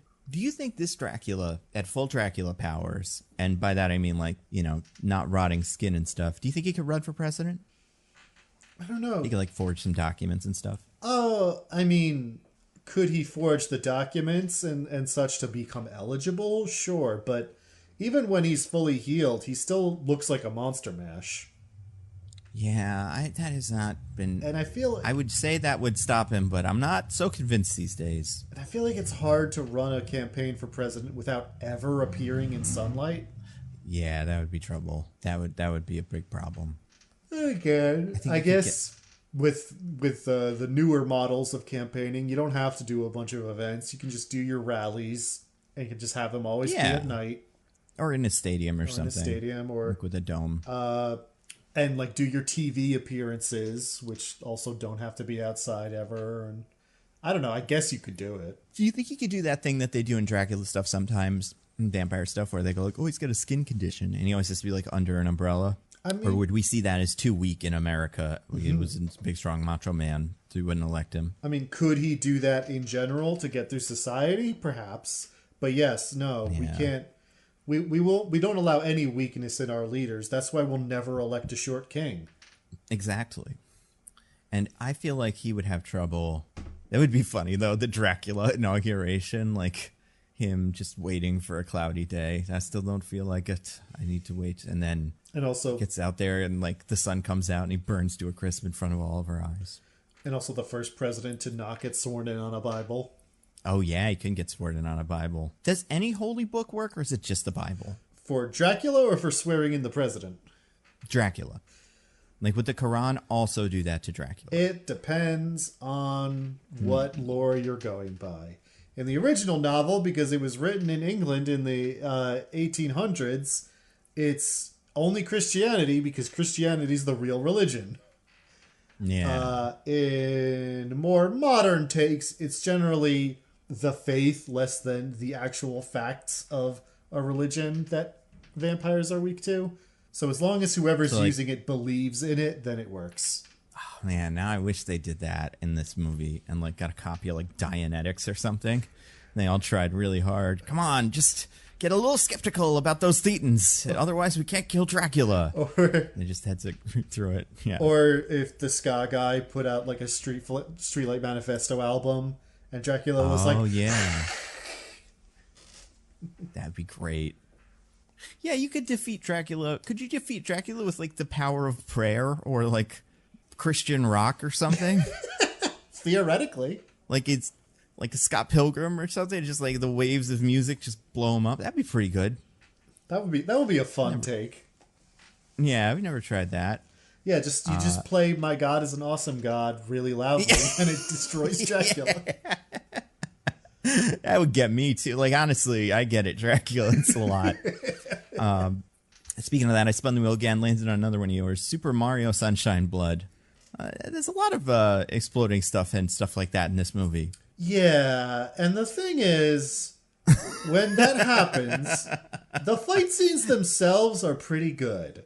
But when Renfield like rips a man's arm off or punches a man's head off or Dracula explodes a man from the inside out, they do like the like buckets of blood, old like silly gore thing that, lots of movies have done and continue to do.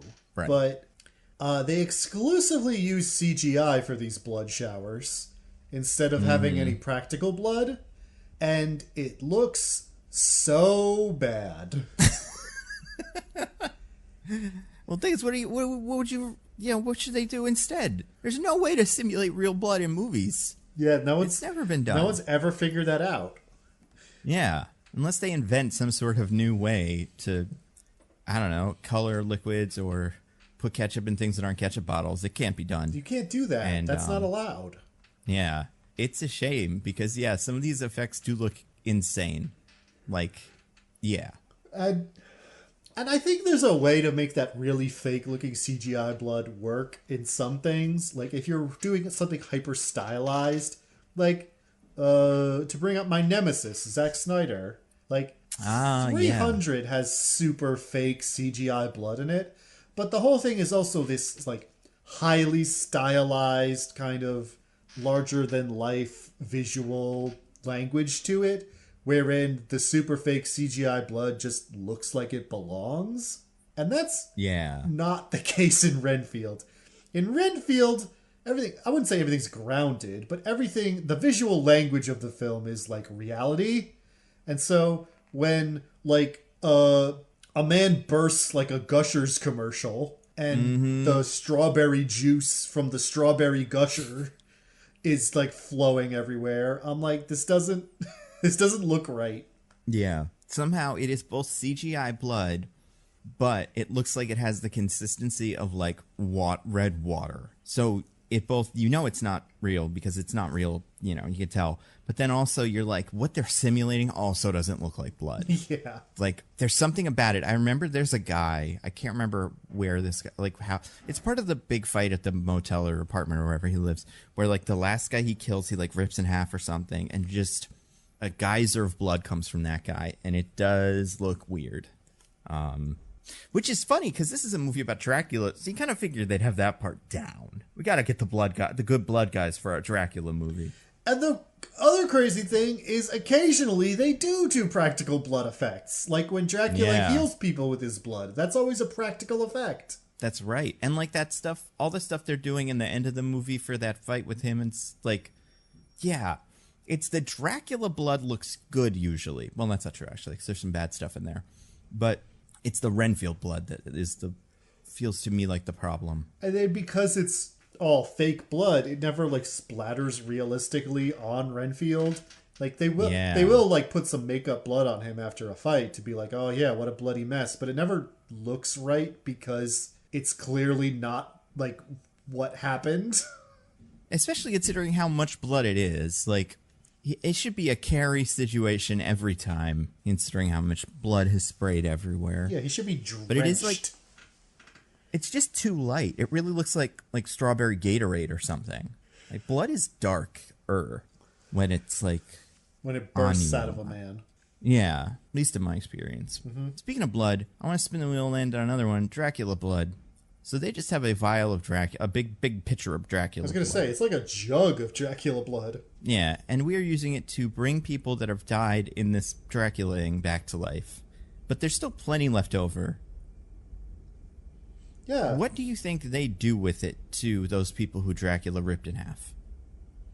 I don't know. Just pour it on the ripped parts and then it just smooshes together? I get, like, my belief for everything until the end of the movie was that it heals you, but, like, that's it. Like, you need to be alive. Yeah. But apparently that's wrong. You don't need to be alive. No. It's actually really weird because, yeah, like that scene where Dracula kills everybody at the support group, which was very present in most of the trailers. So by the time when he shows up when Nicholas Holt's at the support group the first time, you're like, oh, isn't Dracula in the scene? And then he's not. And then later he shows up but then by then I'm like, well, he can't kill all these people. That's like pretty dark. And then he does. And it's like, okay. But then, yeah, you see him at the end of it. And I'm like, is Renfield in hell or something? Yeah, Why like, on earth? Is he like hallucinating? What's happening here? Yeah, but apparently Renfield was able to get the body parts somehow, which I thought they'd do stuff with that afterwards. It's been at least a day, and the police found the scene. Yeah, you'd think they'd all be in the morgue by now or something. Yeah, and like also just, yeah, all split up and like you don't have all the parts. But yeah, he's able to put everybody together. All their clothes probably are the same outfits they were wearing too. And they have all this Dracula blood. And I'm like, maybe we shouldn't have killed Dracula, guys. Like, I feel like Renfield could have figured out a way to trap Dracula and just get blood out of him forever. I mean, they did trap Dracula. He was in the cocaine protection circle. Right. I mean, like, trap him in, like, a big, like, bulletproof glass. Like, freeze him in carbonite. Yeah, and then just every so often, you just wake him up. He's super weak, because that's how he works. Squeeze all the blood out of him, and then put him back in the dome. Because we have Dracula blood, and you can use it to like theoretically we could bring Abraham Lincoln back from the dead with this stuff. I think, and he would just come back all healed in his fanciest opera suit, and they go, "Oh yes, excuse me, sir, I didn't know what time is it today. Like, what's this mechanical monster on the road?" Oh, he knows what a car is. Well, no, he probably wouldn't know what cars were not invented by the time he died. Yeah. But I mean, he's pretty clever though. He probably could figure it out. Typically the phrase people use for that is, "What's this horseless carriage?" Yeah, that's the everyman. The president, great orators like Lincoln call them mechanical monsters. You're right. He's and he like you could bring them back to life. I also kind of assumed part of it would be like, well, let's bring all the people Dracula killed earlier back to life. Not the drug lords, but like, that priest and Van Helsing and whatever. But I think that was we were in a castle when that happened. That was somewhere else. That's true. Well, yeah, I don't think we're doing that now, but it kind of feels like that would be his penance or something. But it seems like he just leaves it with the support group. The big thing on it, Dracula blood. Yeah.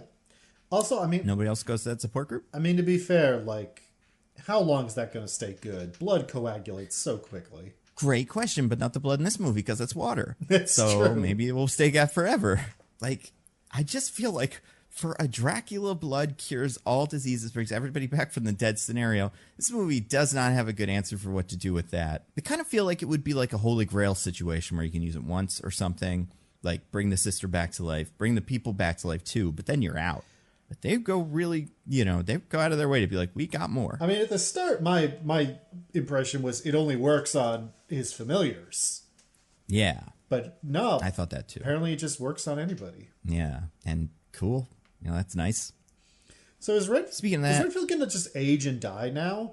I was wondering about that too. Because, yeah, Renfield has been alive forever. He still, I'm assuming, has bug superpowers because Dracula wasn't able to take those away before. But if Dracula was dead, surely he doesn't have them anymore, right? I don't know. Like it feels like it's something so split from Dracula and magic that it's almost like an X-Man. Like he was just given the Dracula gene and he has it now forever. I don't know. Because you kind of figure during the fight Dracula would turn it off if he could. I also that's another thing where I feel like the movie doesn't use its metaphor as strongly as it should. Yes. Which is like that's literally power he's getting from Dracula. And the whole idea is he needs to learn that the power is within himself or whatever, right? So he should have to do the climax without Dracula powers. Yeah. And he doesn't really need him either. Like, killing Dracula's hard, but he knows how to do it. He knows all the different methods and stuff. So, yeah, I do think the metaphor does get lost in this movie beyond the trailer for this movie. Like, yeah. And it's tough because it's like a kind of serious metaphor that if it were good, it'd be like, wow, that's a smart take on that. But with this, I'd be almost like, don't actually read into it at all because it doesn't really hold up. But because like we get the bit, and I spun the wheel again, landed on one of mine. My man got too familiar. We got a lot of guys in this movie that become familiars, and like John Ralphio, when he becomes familiar, kind of does it, kind of like, oh, I'm the new boy, I'm your new competition now or something. Mm-hmm. But like, I forget, how does he kill John Ralphio? By just having eaten a bug and punching him really hard? Yeah, he just eats another bug to get powered up again, and like punches him in the stomach so hard it shatters all his bones and organs, and he vomits and shits himself to death. Oh, right, yeah, because that's where we get, like, the Mortal Kombat fatality X-ray thingy. Yep. And so, like, yeah, you kind of figure that's where Renfield is going to start exploiting some of the weaknesses that come with being the, whatever, familiar or something. Like your, Aladdin, Jafar, Genie situation. But, like, he just fights him better with more Dracula superpowers. Yeah. Explodes his whole body. He just does a better punch. Yeah. And, like, I don't know. It seems like John Ralphio was trying to do that punch, too. Like, I don't know why.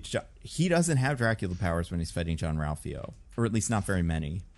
Because he has to get them and then do the punch. So John Ralphio might just suck at this. This is the part that confuses me. Because he does eat a bunch of bugs before they go in. So he starts with Dracula powers. But then they run out during the fight, I guess. And then he eats another bug and gets them back. This is what I'm saying, where it's like, the rules are too unclear to me on this whole eating a bug to get Dracula powers thing. Yeah. Yeah, I don't know. It is pretty weird. If you shot Renfield in the head without Dracula powers, would he die? I would imagine. But Dracula blood can bring you back when you die. Yeah, then I guess Dracula would go get him. Because, yeah. It does seem like Renfield will go into situations and be like, hey guys, gang members, fuck you, I'm here to kill you all. And then eat a bug, and then fight them all. But I feel like there's some scenarios where he wouldn't make it through that first door, and then it would be game over. But yeah, he punches a man's head off of his body, and it flies through a wall or window or whatever into a car that's maybe like 20 feet away from that window, at least. He's really strong. He's extremely strong, yes. If they made this, okay, so let's say they make this superhero cinematic universe, which I don't recommend, and I don't know if this movie did particularly well. Which Universal monster has the best superpowers? Based on their lore. Who are the Universal monsters? Okay, yeah, Phantom of the Opera. He sucks. He has nothing. Yeah, he just got canceled forever off Broadway. He's dead.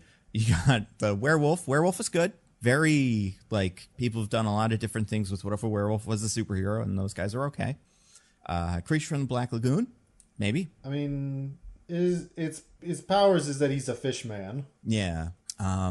It depends, I guess, if you do, like, the Aquaman stuff, where it's like he lives, and, I mean, like, it's a lagoon, so it's, like, 20 feet underwater. So he doesn't have, like, super dense skin, but, like, sometimes that's how fish people work. Dracula, obviously. Frankenstein, Bride of Frankenstein, those two. But, like, he's usually super strong and pretty durable. Yeah, he's usually a big, tough guy. But, like, I think Dracula could take him. And then, I don't know if Dr. Jekyll and Mr. Hyde count in this. Or, you got the Mummy. The Mummy is tough to kill. Well, I feel like what the Mummy even is has, like, varied so wildly. Yeah. Like, I'm pretty sure the original Mummy is just basically like a zombie, but Egyptian. Yeah, yeah. Yeah. Oh, and you got the Hunchback of Notre Dame. That's true. That's another one. It's not a very good one, but it does exist. It is a Universal monster guy. But, yeah, I'm looking at some of them now. The Invisible Man is tricky. Well, it's not a great superpower. I was going to say, Nando, you've been on the record that invisibility is a terrible power. So it's a good. If I had to kill Dracula, and Dracula does not have super senses, I would bet the Invisible Man has the best shot at it by taking Dracula by surprise. But if he doesn't, then he's in trouble. Some of these Universal monster movies, by the way, are insane. I didn't know these, and this is just, I guess, Universal horror as like a label. I'm going to read them in order. There's like 20, so I'll go pretty quickly through some. Hunchback of Notre Dame, 1923. That's the first one. Phantom of the Opera, 25. So, yeah, he sucks. He can't do anything good. Last Performance, which looks like it might be Dracula. I can't tell what this one is. But then Dracula in 1931. Then you got The Invisible Man, 1933. Something called The Black Cat, which like seems to be some sort of undead cat monster or something. Werewolf of London, 1935. The Raven, 35. Invisible Ray, which is different from Invisible Man. Dracula's Daughter. Something called Night Key, Son of Frankenstein. So Frankenstein fucks. Cool. Tower of London, which I don't know what that is. The people on it both look just like people. Invisible Man Returns, Black Friday, The Mummy's Hand, The Invisible Woman, so the Fantastic Four's own, and she's pretty good. Yeah, she can make force fields. Yeah. Something called Man-Made Monster, which is just Frankenstein again, I guess. Horror Island. They remade Black Cat 10 years later. Ghost of Frankenstein, Invisible Agent, Night Monster. Ooh, so we got The Mummy's Tomb, and then we have Captive Wild Woman, which is a King Kong scenario. Yeah. They made Phantom of the Opera again in 1943. Son of Dracula, Mad Ghoul. Jungle Woman, who looks like Giganta, the Wonder Woman villain. Like, she looks large. I'm going to skip a bunch of these because they don't really matter. A lot of them are just like The Mummy again, Invisible Man Revenge, whatever. It Came from Outer Space. Aliens. They're trouble. Then you have a movie called The Strange Door, which that's a fun little name. The Spooky Door. The Spooky, exactly, yeah. You have Cult of the Cobra. That's kind of cool. Creature from the Black Lagoon. A Deadly Mantis, which is a big giant praying mantis. The Land Unknown, which is dinosaurs. Monolith Monsters, which is also kind of monstery dinosaurs thing. Curse of the Undead, and then one called The Thing That Couldn't Die. Now, I can't tell what this is, but it looks like it's like the head of like an ancient guy or something that is being held up by like a headless horseman scenario. Like a like a ghost, like a Doulahan. Oh my god. Okay, it's even dumb. Well, not dumber. Okay, this is the IMDb summary. A psychically gifted young woman discovers a centuries-old crate buried in her aunt's ranch. Opening it, her family discovers the living head of Gideon Drew, a 16th century devil worshipper who was beheaded by Sir Francis Drake. Oh no! Fun little detail at the end there. Yeah, I know, right? But yeah, so devil worshiper and stuff. So out of all of those, I do think Dracula's probably all around the best one. Unless we're really giving Hunchback some extra superpowers he doesn't have. That's cool. Yeah, I think Dracula's just kind of hard to beat. He's a big scary man. Yeah. The only trouble with him is he has a lot of weaknesses that we all know. So like that, we could use those against him. But like as opposed to like the Mummy where it's like or not the Mummy, the Wolfman, which is like silver bullets, and that's about it. Yeah, silver's not easy to come by. Yeah, and it's probably a bad bullet. Like, probably doesn't fly super well and stuff. I just wouldn't expect it to be a good... Like, I could see shooting it and it just, like, kind of dropping out of the air. Yeah. Ooh, Dracula Untold. We got to do that one of these days. It looks kind of dumb, though. What? I'm looking at a list to see if there were any we forgot. What is Dracula Untold? It's the one with Luke Evans, where he's Dracula, but he's also, like... in the olden days, right. Like kind of King Arthur or something. That was another one where they were kind of like, maybe we can do a dark universe with this. Yes, and then no one liked it. I believe that one very famously ends. I believed, not to spoil it, with Charles Dance, who I think is in this as like a bad guy or something, has survived or something, and he's in the present day, and someone is like, "Aren't you the guy?" I don't know what happens. Maybe he sees Dracula on TV or something, and he says, "The game is on." And the game was most definitely not on. The game was off immediately. Yeah. The Weekly Planet does an award every year for the Game is On award, and this year is going to be a tough one because certain Black Adams had some really good Game is On moments, and I guess that would have been last year. Have they awarded 2022s yet? I don't know if Black Adam... Well, no, Black Adam was done by then. We knew that didn't work. So I didn't listen to it, but I would bet it's got to be that. But yeah, 2023, I don't know. The last Marvel movie has a post-credit scene that I'm pretty sure doesn't count anymore. But I don't know what you mean. Not for the usual reasons. I don't know why that would be the case. I don't know. I feel like I mean, listen. Yeah, a certain part of that game might be off. Maybe like Ezra Miller, he saw a Hollywood executive burying a body, and he can get through anything. I mean, it's just the best movie ever made, you guys. I watched a trailer for it. Now I was like, this looks cool. I'm excited for it. It's probably not going to be good, but I'm so excited. Kind of. I don't know. We'll see. I wouldn't say I'm excited. I'm certainly curious. Yeah. There have been a couple shots from the movie in the trailer that I hadn't seen until now, where I'm like, ooh, that looks cool. Like, there's one where like it seems like he starts running and like the kind of they do like this weird like focus pull back thing, and it just, I don't know. It's an interesting looking movie. I don't know how Cocaine Bear ends. That could have a game is on. Yeah, it does not. Damn. I wish it did. What's the Shazam post credit scene? Oh my god, what is it? We saw that movie like a month ago. Right? It's not the Wonder Woman thing. They do the same one again. Yeah, that's a pretty good one, actually. I bet that. I mean, I don't know. Maybe he will show up in Peacemaker season 2 or something, but I'm doubtful. Oh man, if Mr. Mind shows up in a good thing instead of a bad thing, I'll be so happy.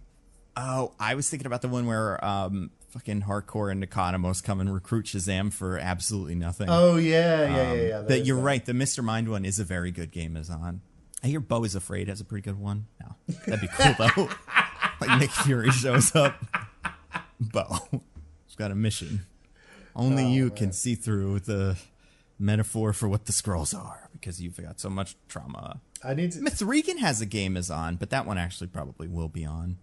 I don't think that counts as a game is on because that's part of the movie. It's not a post-credit scene. I guess it's just the last scene of the movie. Yeah, that's part of a much older tradition of like 80s horror movies that end with like everything's good now. Or is it?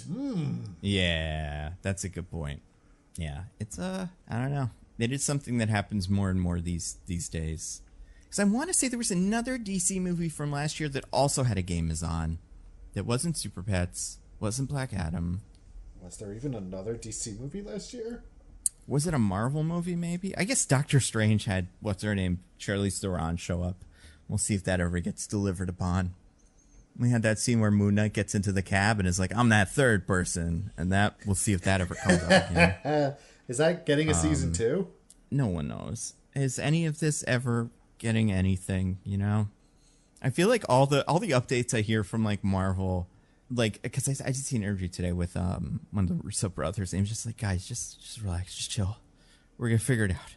Like it seems like seems like nobody knows, which is probably what's been going on the whole time. But now they're acting like it. But yeah, and like Thor had that one where like the guy from fucking Ted Lasso is like, I'm Hercules now. It's like, no, you're not. And whenever you ask those people too, and it's like, oh, what movie are you gonna be in? They're all like, I don't know. They have not told me anything. They just asked me to show up in this scene, and they said we'll call you. Mm-hmm.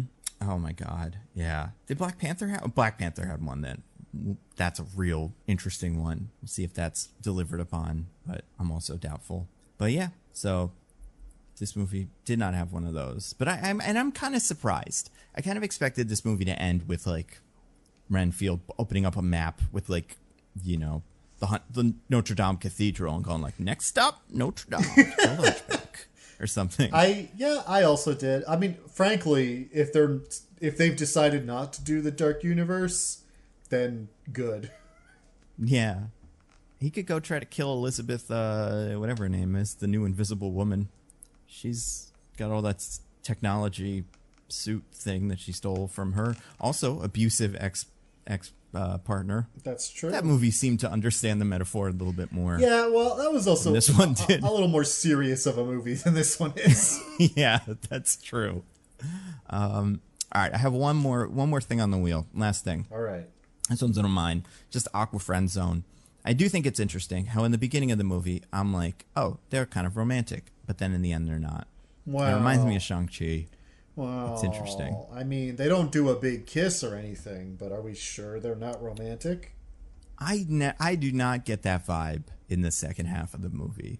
But I mean, I think in the first I think when she thinks he is and then finds out he is for different reasons than she thought a murderer, that definitely harshes the vibe for most of the rest of the movie. But by the end, I'm not so sure. Yeah. It's yeah, I don't know. Also, trailer line that's not in the movie, the thing where Awkwafina is like You're like Dracula's postmates or whatever. Oh, yeah. Not a huge loss, just pointing it out. I feel like there was another line that wasn't in the movie where she says something else. She says something like, "You just threw that guy at another guy," or something like that. I might be confusing that with 50 other movies from this year, but I do kind of think that was in there. All in all, a really good trailer. Just like a really solid trailer. And I'm happy for Nicolas Cage. I think he was good in it. I'd watch 50 more movies with Nick Cage's Dracula. Yeah. I liked his little chair full of blood packages and stuff. That was cool. It was a good set design. Yeah. Oh, actually, I looked at the trailer. That line is in the trailer where she's like, "You cut a guy's arm off with a serving platter," or something. Yeah, that's in the movie. Yeah, that is in the movie. I think his response is different in the movie, though. In the trailer, doesn't he say, it's all on the wrist or something? Yes. I think he says something else in the movie. Yeah. Yeah, overall, it's fine. It is fine. It's just kind of like, what's the word? A little disappointing. Mm-hmm. It could have been more, and it's not. And, that's life sometimes. Yeah. Oh my God, this final trailer has a lot of stuff that's not in the movie. Because I don't think I'd seen this, because I think at this point I was like, well, I'm going to go watch it, so whatever.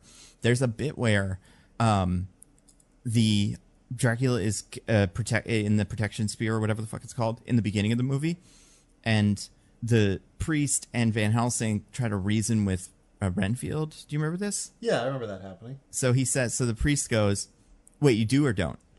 I remember it, yeah.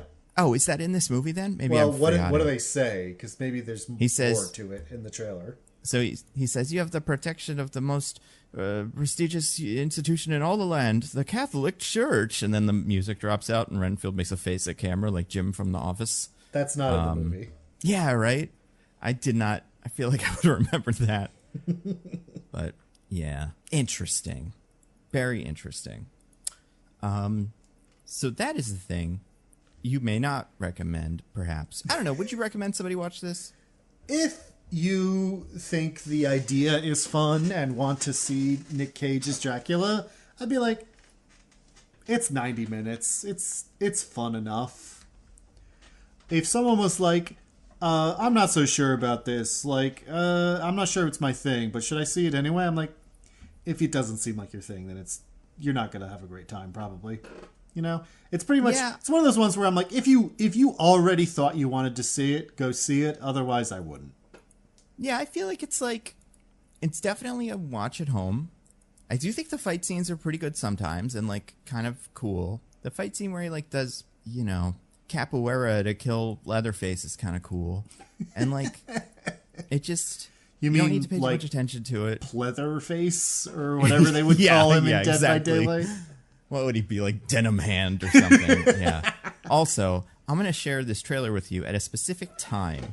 This is for people that want to watch this. This is at 1 minute and 52 seconds on the final trailer off Universal's page. The thing that I'm going to share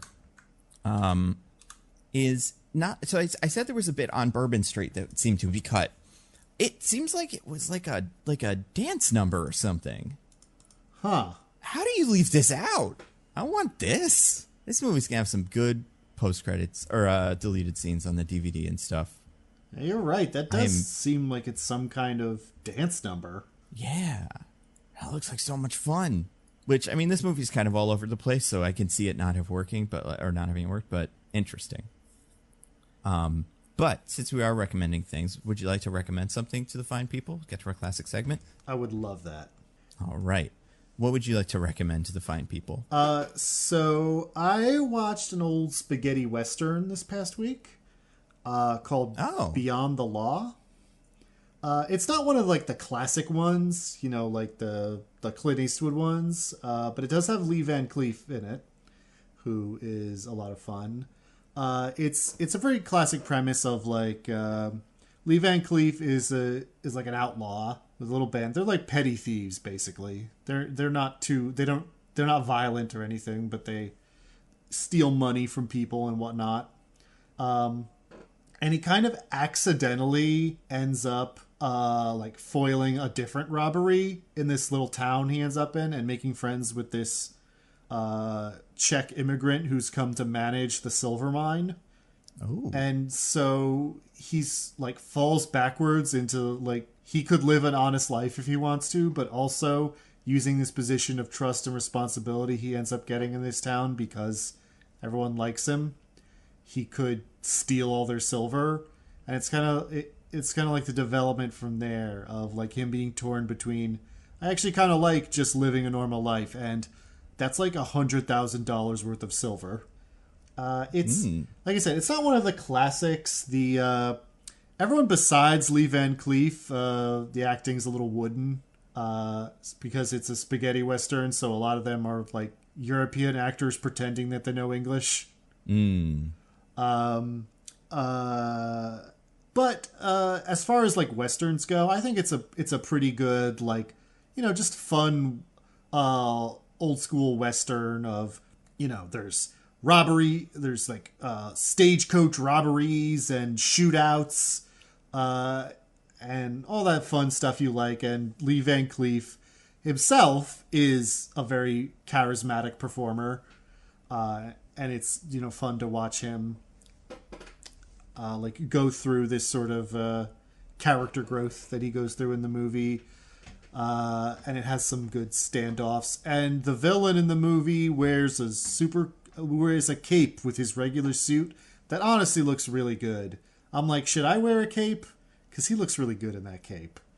Every so often, I see people asking that question: are capes back? Can we do capes? Capes are back for women. They're not back for men, but I think we should try.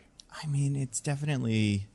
We're just getting like colored suits to all the men, like we're so behind, but maybe we should just, jump right up to there. Cause they do seem cool. And then exit with a cape, a flourish like that is fantastic. Yeah. My problem is I'm just like one of the least fashionable people on the planet. So like I can't start a trend. Yeah. That's going to be tough for podcasters because we are the worst at that. We're pretty much the bottom rung of society on pretty much every level. Yeah. But yes, that's Beyond the Law. It's the 1968 Beyond the Law. They'll try to make you watch the Charlie Sheen movie if you Google it. Not that one. Don't you let them. Throw that TV right out the window like the end of Poltergeist. No, thank you. If the Charlie Sheen one comes on. Don't let the man control you. What about you, Nando? Do you have anything to rec? Yeah, I feel like I've been watching a couple things. So I think I mentioned this because I said it's kind of like Renfield. I watched Sweeney Todd at the play. Like I went to the Broadway show of that. It's cool. I think it's very good. It's one of those high quality Broadway plays where you're like everybody's singing real good. The kid from Stranger Things, little Dustin, is pretty good. I think what's his name is good. I think Josh Groban is good. Yeah, but maybe a little too cute for me as a Sweeney Todd, the Punisher. Like it'd be like if he decided to be the Punisher. I'd be like, maybe I could see it, but you're also Josh Groban. Like it's tough, but it's good. And like if you like that, like he's a really, really, really good singer. So it's like, is there a better person for that role? Probably not. But it's interesting. I watched a bunch of things. Watched the Love is Blind finale that doesn't count because they forgot to put it on air or whatever. Very disappointing overall. Not a good finale, but also insane that this is like their second or third live event ever and they messed it up. Big fat L for Netflix. I think overall this season started real strong and kind of wasn't able to get there. They do these reunion specials where they go like, they bring everybody on and then they did some crazy things during the actual show and like said kind of crappy things about each other. But now because these have become so commonplace and everybody knows what these are, everybody comes on with like a prepared statement of like, my behavior in that instance was unacceptable and I'm looking forward to growing from the issue and I apologize to all parties. And it's just no fun. Like I want them to throw wine at each other. I don't know. I don't know if that happens anymore, but this definitely wasn't that. So I watched that. It's done. It is dead forever. I'm sure the next one's coming probably within days. I obviously there's all the shows that I'm still watching. Schmigadoon and Succession, both very good. It's a tough wreck, but one that I think is worth at least mentioning. I finished Beef. It's a great show, like truly, really interesting, and it's got a lot to say.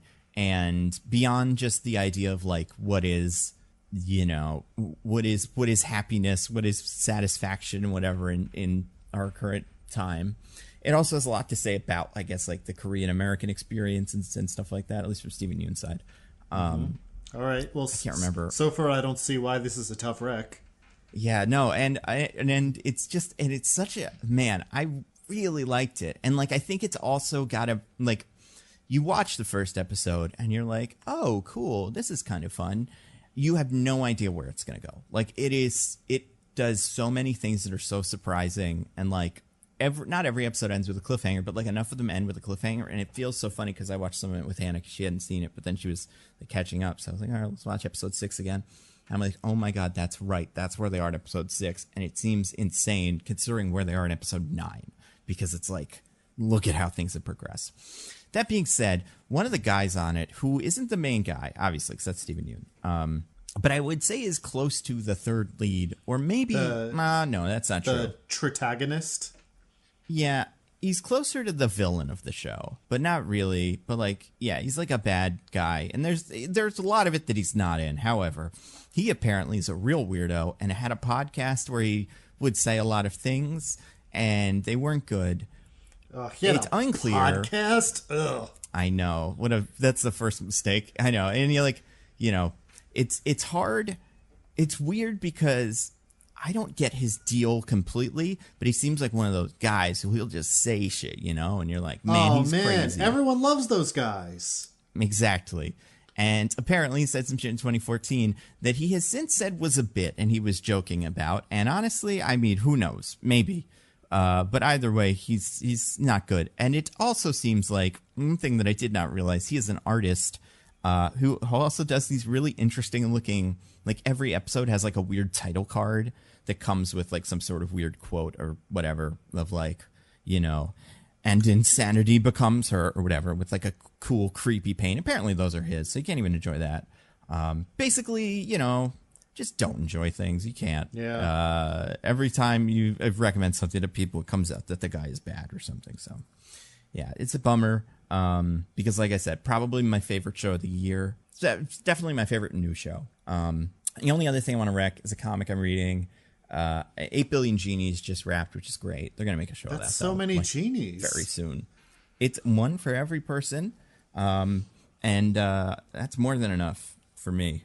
I don't know. If you got a genie right now and you can make any wish, even the ones that are usually offline, except for multiple wishes, you can't do that one. Mm-hmm. What's your wish? And keep in mind, everybody else on Earth also just got a genie. How specific can I make my wish? As specific as possible. Like there is a guy who ends up collecting wishes, kind of. He like creates a sanctuary for wishes, and he will have lawyers draft like 5-page long wishes so that the genies can't screw him over. So as specific as possible. I mean, I feel like the first wish anyone should ever make is to wish for perfect wisdom, because then you'll know exactly what to do from that point forward. That's an interesting one. That's not a bad wish. But like a mech would be pretty cool too. So well, I have two more wishes if I want my mech. No, you only have one. Oh wait, I only have your one? Genie gives you one wish. Yeah. Oh, I thought this was a traditional 3 wishes situation. No. Oh, yeah, that changes things. It does. Exactly. And like there's a lot of people who just don't wish for anything, kind of the same way you kind of not hoard money, but like you're like, I'm keeping my wish for a special occasion. So that is also an option. No, I mean, if I only got one, then I'm wishing for the exact perfectly preferable kind of immortality I'm picturing in my head. Oh, interesting. I think you would have to communicate that to the genies. I mean, I would. I'm just saving us podcast time. Yeah, that makes sense.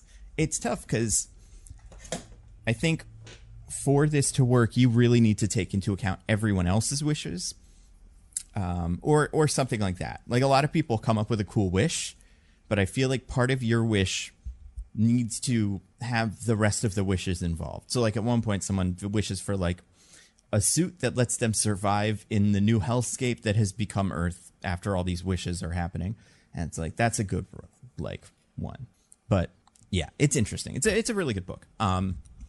So that I was also reading as preparation for a video I'm working on about Superman side characters, some Jimmy Olsen comics. So some of the old ones where he gets married to everybody, it turns into Big Godzilla, and this new one by Matt Fraction that is also called Jimmy Olsen or Superman's pal Jimmy Olsen or whatever.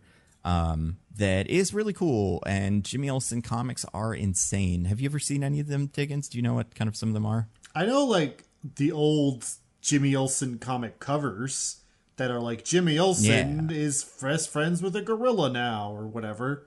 Marrying a gorilla in that cover. Excuse me, you're right. But I've never actually read a Jimmy Olsen comic. I mean, it's even dumber than that usually because like what it seems like happened was someone was like, draw a picture of Jimmy Olsen marrying a gorilla. Okay, that's the cover for the comic. You guys, figure it out. And like in that specific comic, I believe Superman is a witch doctor. So he has to make the marriage come true. He cannot help Jimmy in this situation. But like, it's so many of these comics are just like, the doctor was experimenting with a little magic formula, and Jimmy came in and was like, you know what, the girls would love me if I had 6 extra arms. So he drank the formula. And then Superman was like, you better not have 6 extra arms, Jimmy. And Jimmy's like, fuck you, Superman. I can tie my shoes so quickly. And then eventually he has to give them up. That one's extra weird because it ends with Superman going like, you didn't even have 6 extra arms. That was an illusion. And you're like, no, it wasn't. You guys were all talking about it or something. What happened? But yeah, they are pure like chaos.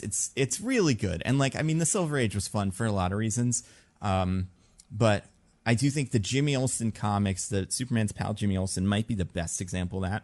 And then this Matt Fraction run that I think is 12 issues. I haven't finished it yet, but takes from a lot of that and kind of tries to recapture that like Jimmy Olsen antics, but there are consequences or like, it is kind of re-examined in a fun way.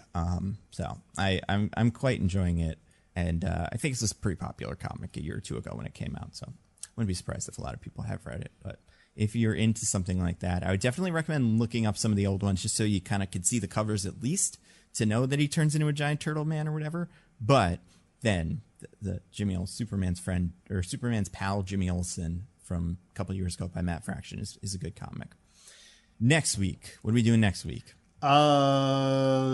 Ghosted? Once DJ returns from the harem of seals. Right. Should he return if he does? Yeah, he may choose to stay with the seals, which, we would understand. Yeah, I mean, I get it. I don't know what the seals are up to, but we ain't doing so hot as people. So No, we're not killing it exactly, so... Yeah, we actually have a lot of options. We've got Ghosted, which is the Ana de Armas, one of those movies. Mm-hmm. Chris Evans, whatever. We could do Mandalorian because it'll be over by then. Cocaine Bear and 65 are both out on Blu-ray, although I hear neither of them are all that great. Cocaine Bear's fine. Oh, you watch it? Oh, right. Yeah, you did watch this. I saw it. Yeah. We could do Mafia Mama. Mafia Mama, that's right. It's an option. That looks fun. Currently crushing it. 20% on Rotten Tomatoes. Say. Oh, and then Beau is Afraid comes out this week. Or came out this week? It is out. It just came out this past weekend, yeah. I mean, I really want to see that movie. I don't know that I want to do a mostly nitpicking about it. Oh my God. I mean, have you ever read or heard about the leaked script of whatever it was called? Danger Street or whatever it used to be called? No. I don't know. I know very little about what this movie's about. All right. So, like, beyond all that, it is also, like, I had to ask somebody who had seen it. I was like, hey, is this thing still in the movie?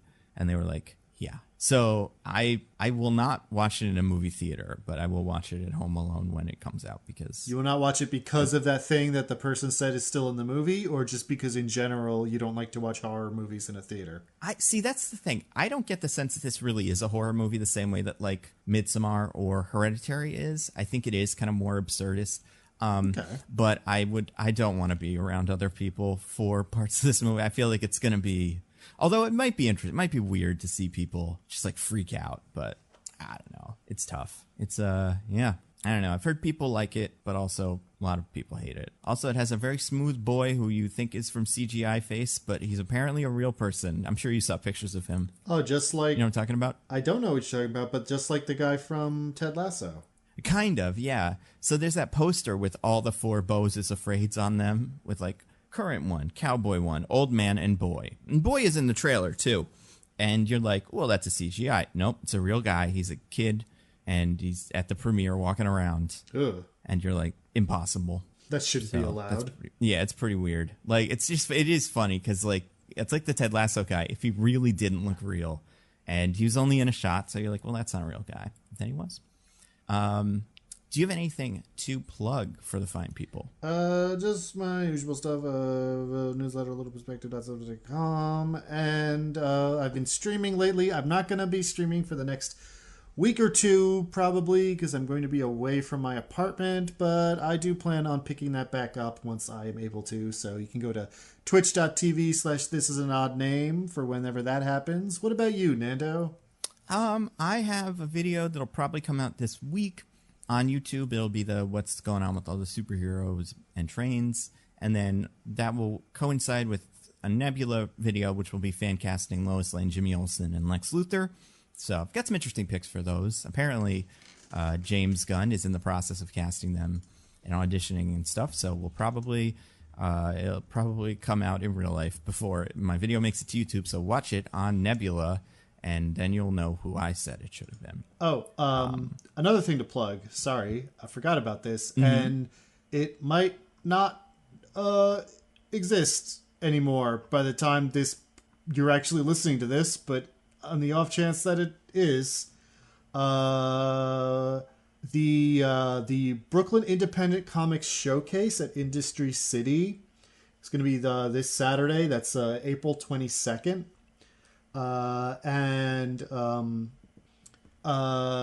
thing I have written for, that the name of which I remember, definitely. It would be really embarrassing if I didn't remember the name. Well, I mean, you're talking about Ballad of the Distant Reaches, of course. I am, of course, talking about Ballad of the Distant Reaches. Thank you. That makes sense. Thank you for saying the thing I was slowly getting to, because I definitely remembered. Oh, it's easy to remember, so I'm sure, yeah.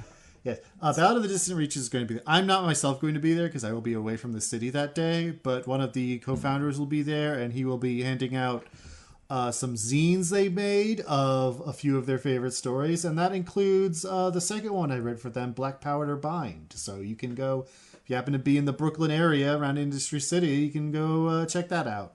Cool. Well, until next week, I've been at Nando Movies on Twitter. I'm at This Is an Odd Name. DJ's a Seal. Goodbye, everybody. Goodbye. Woo-hoo. Bye.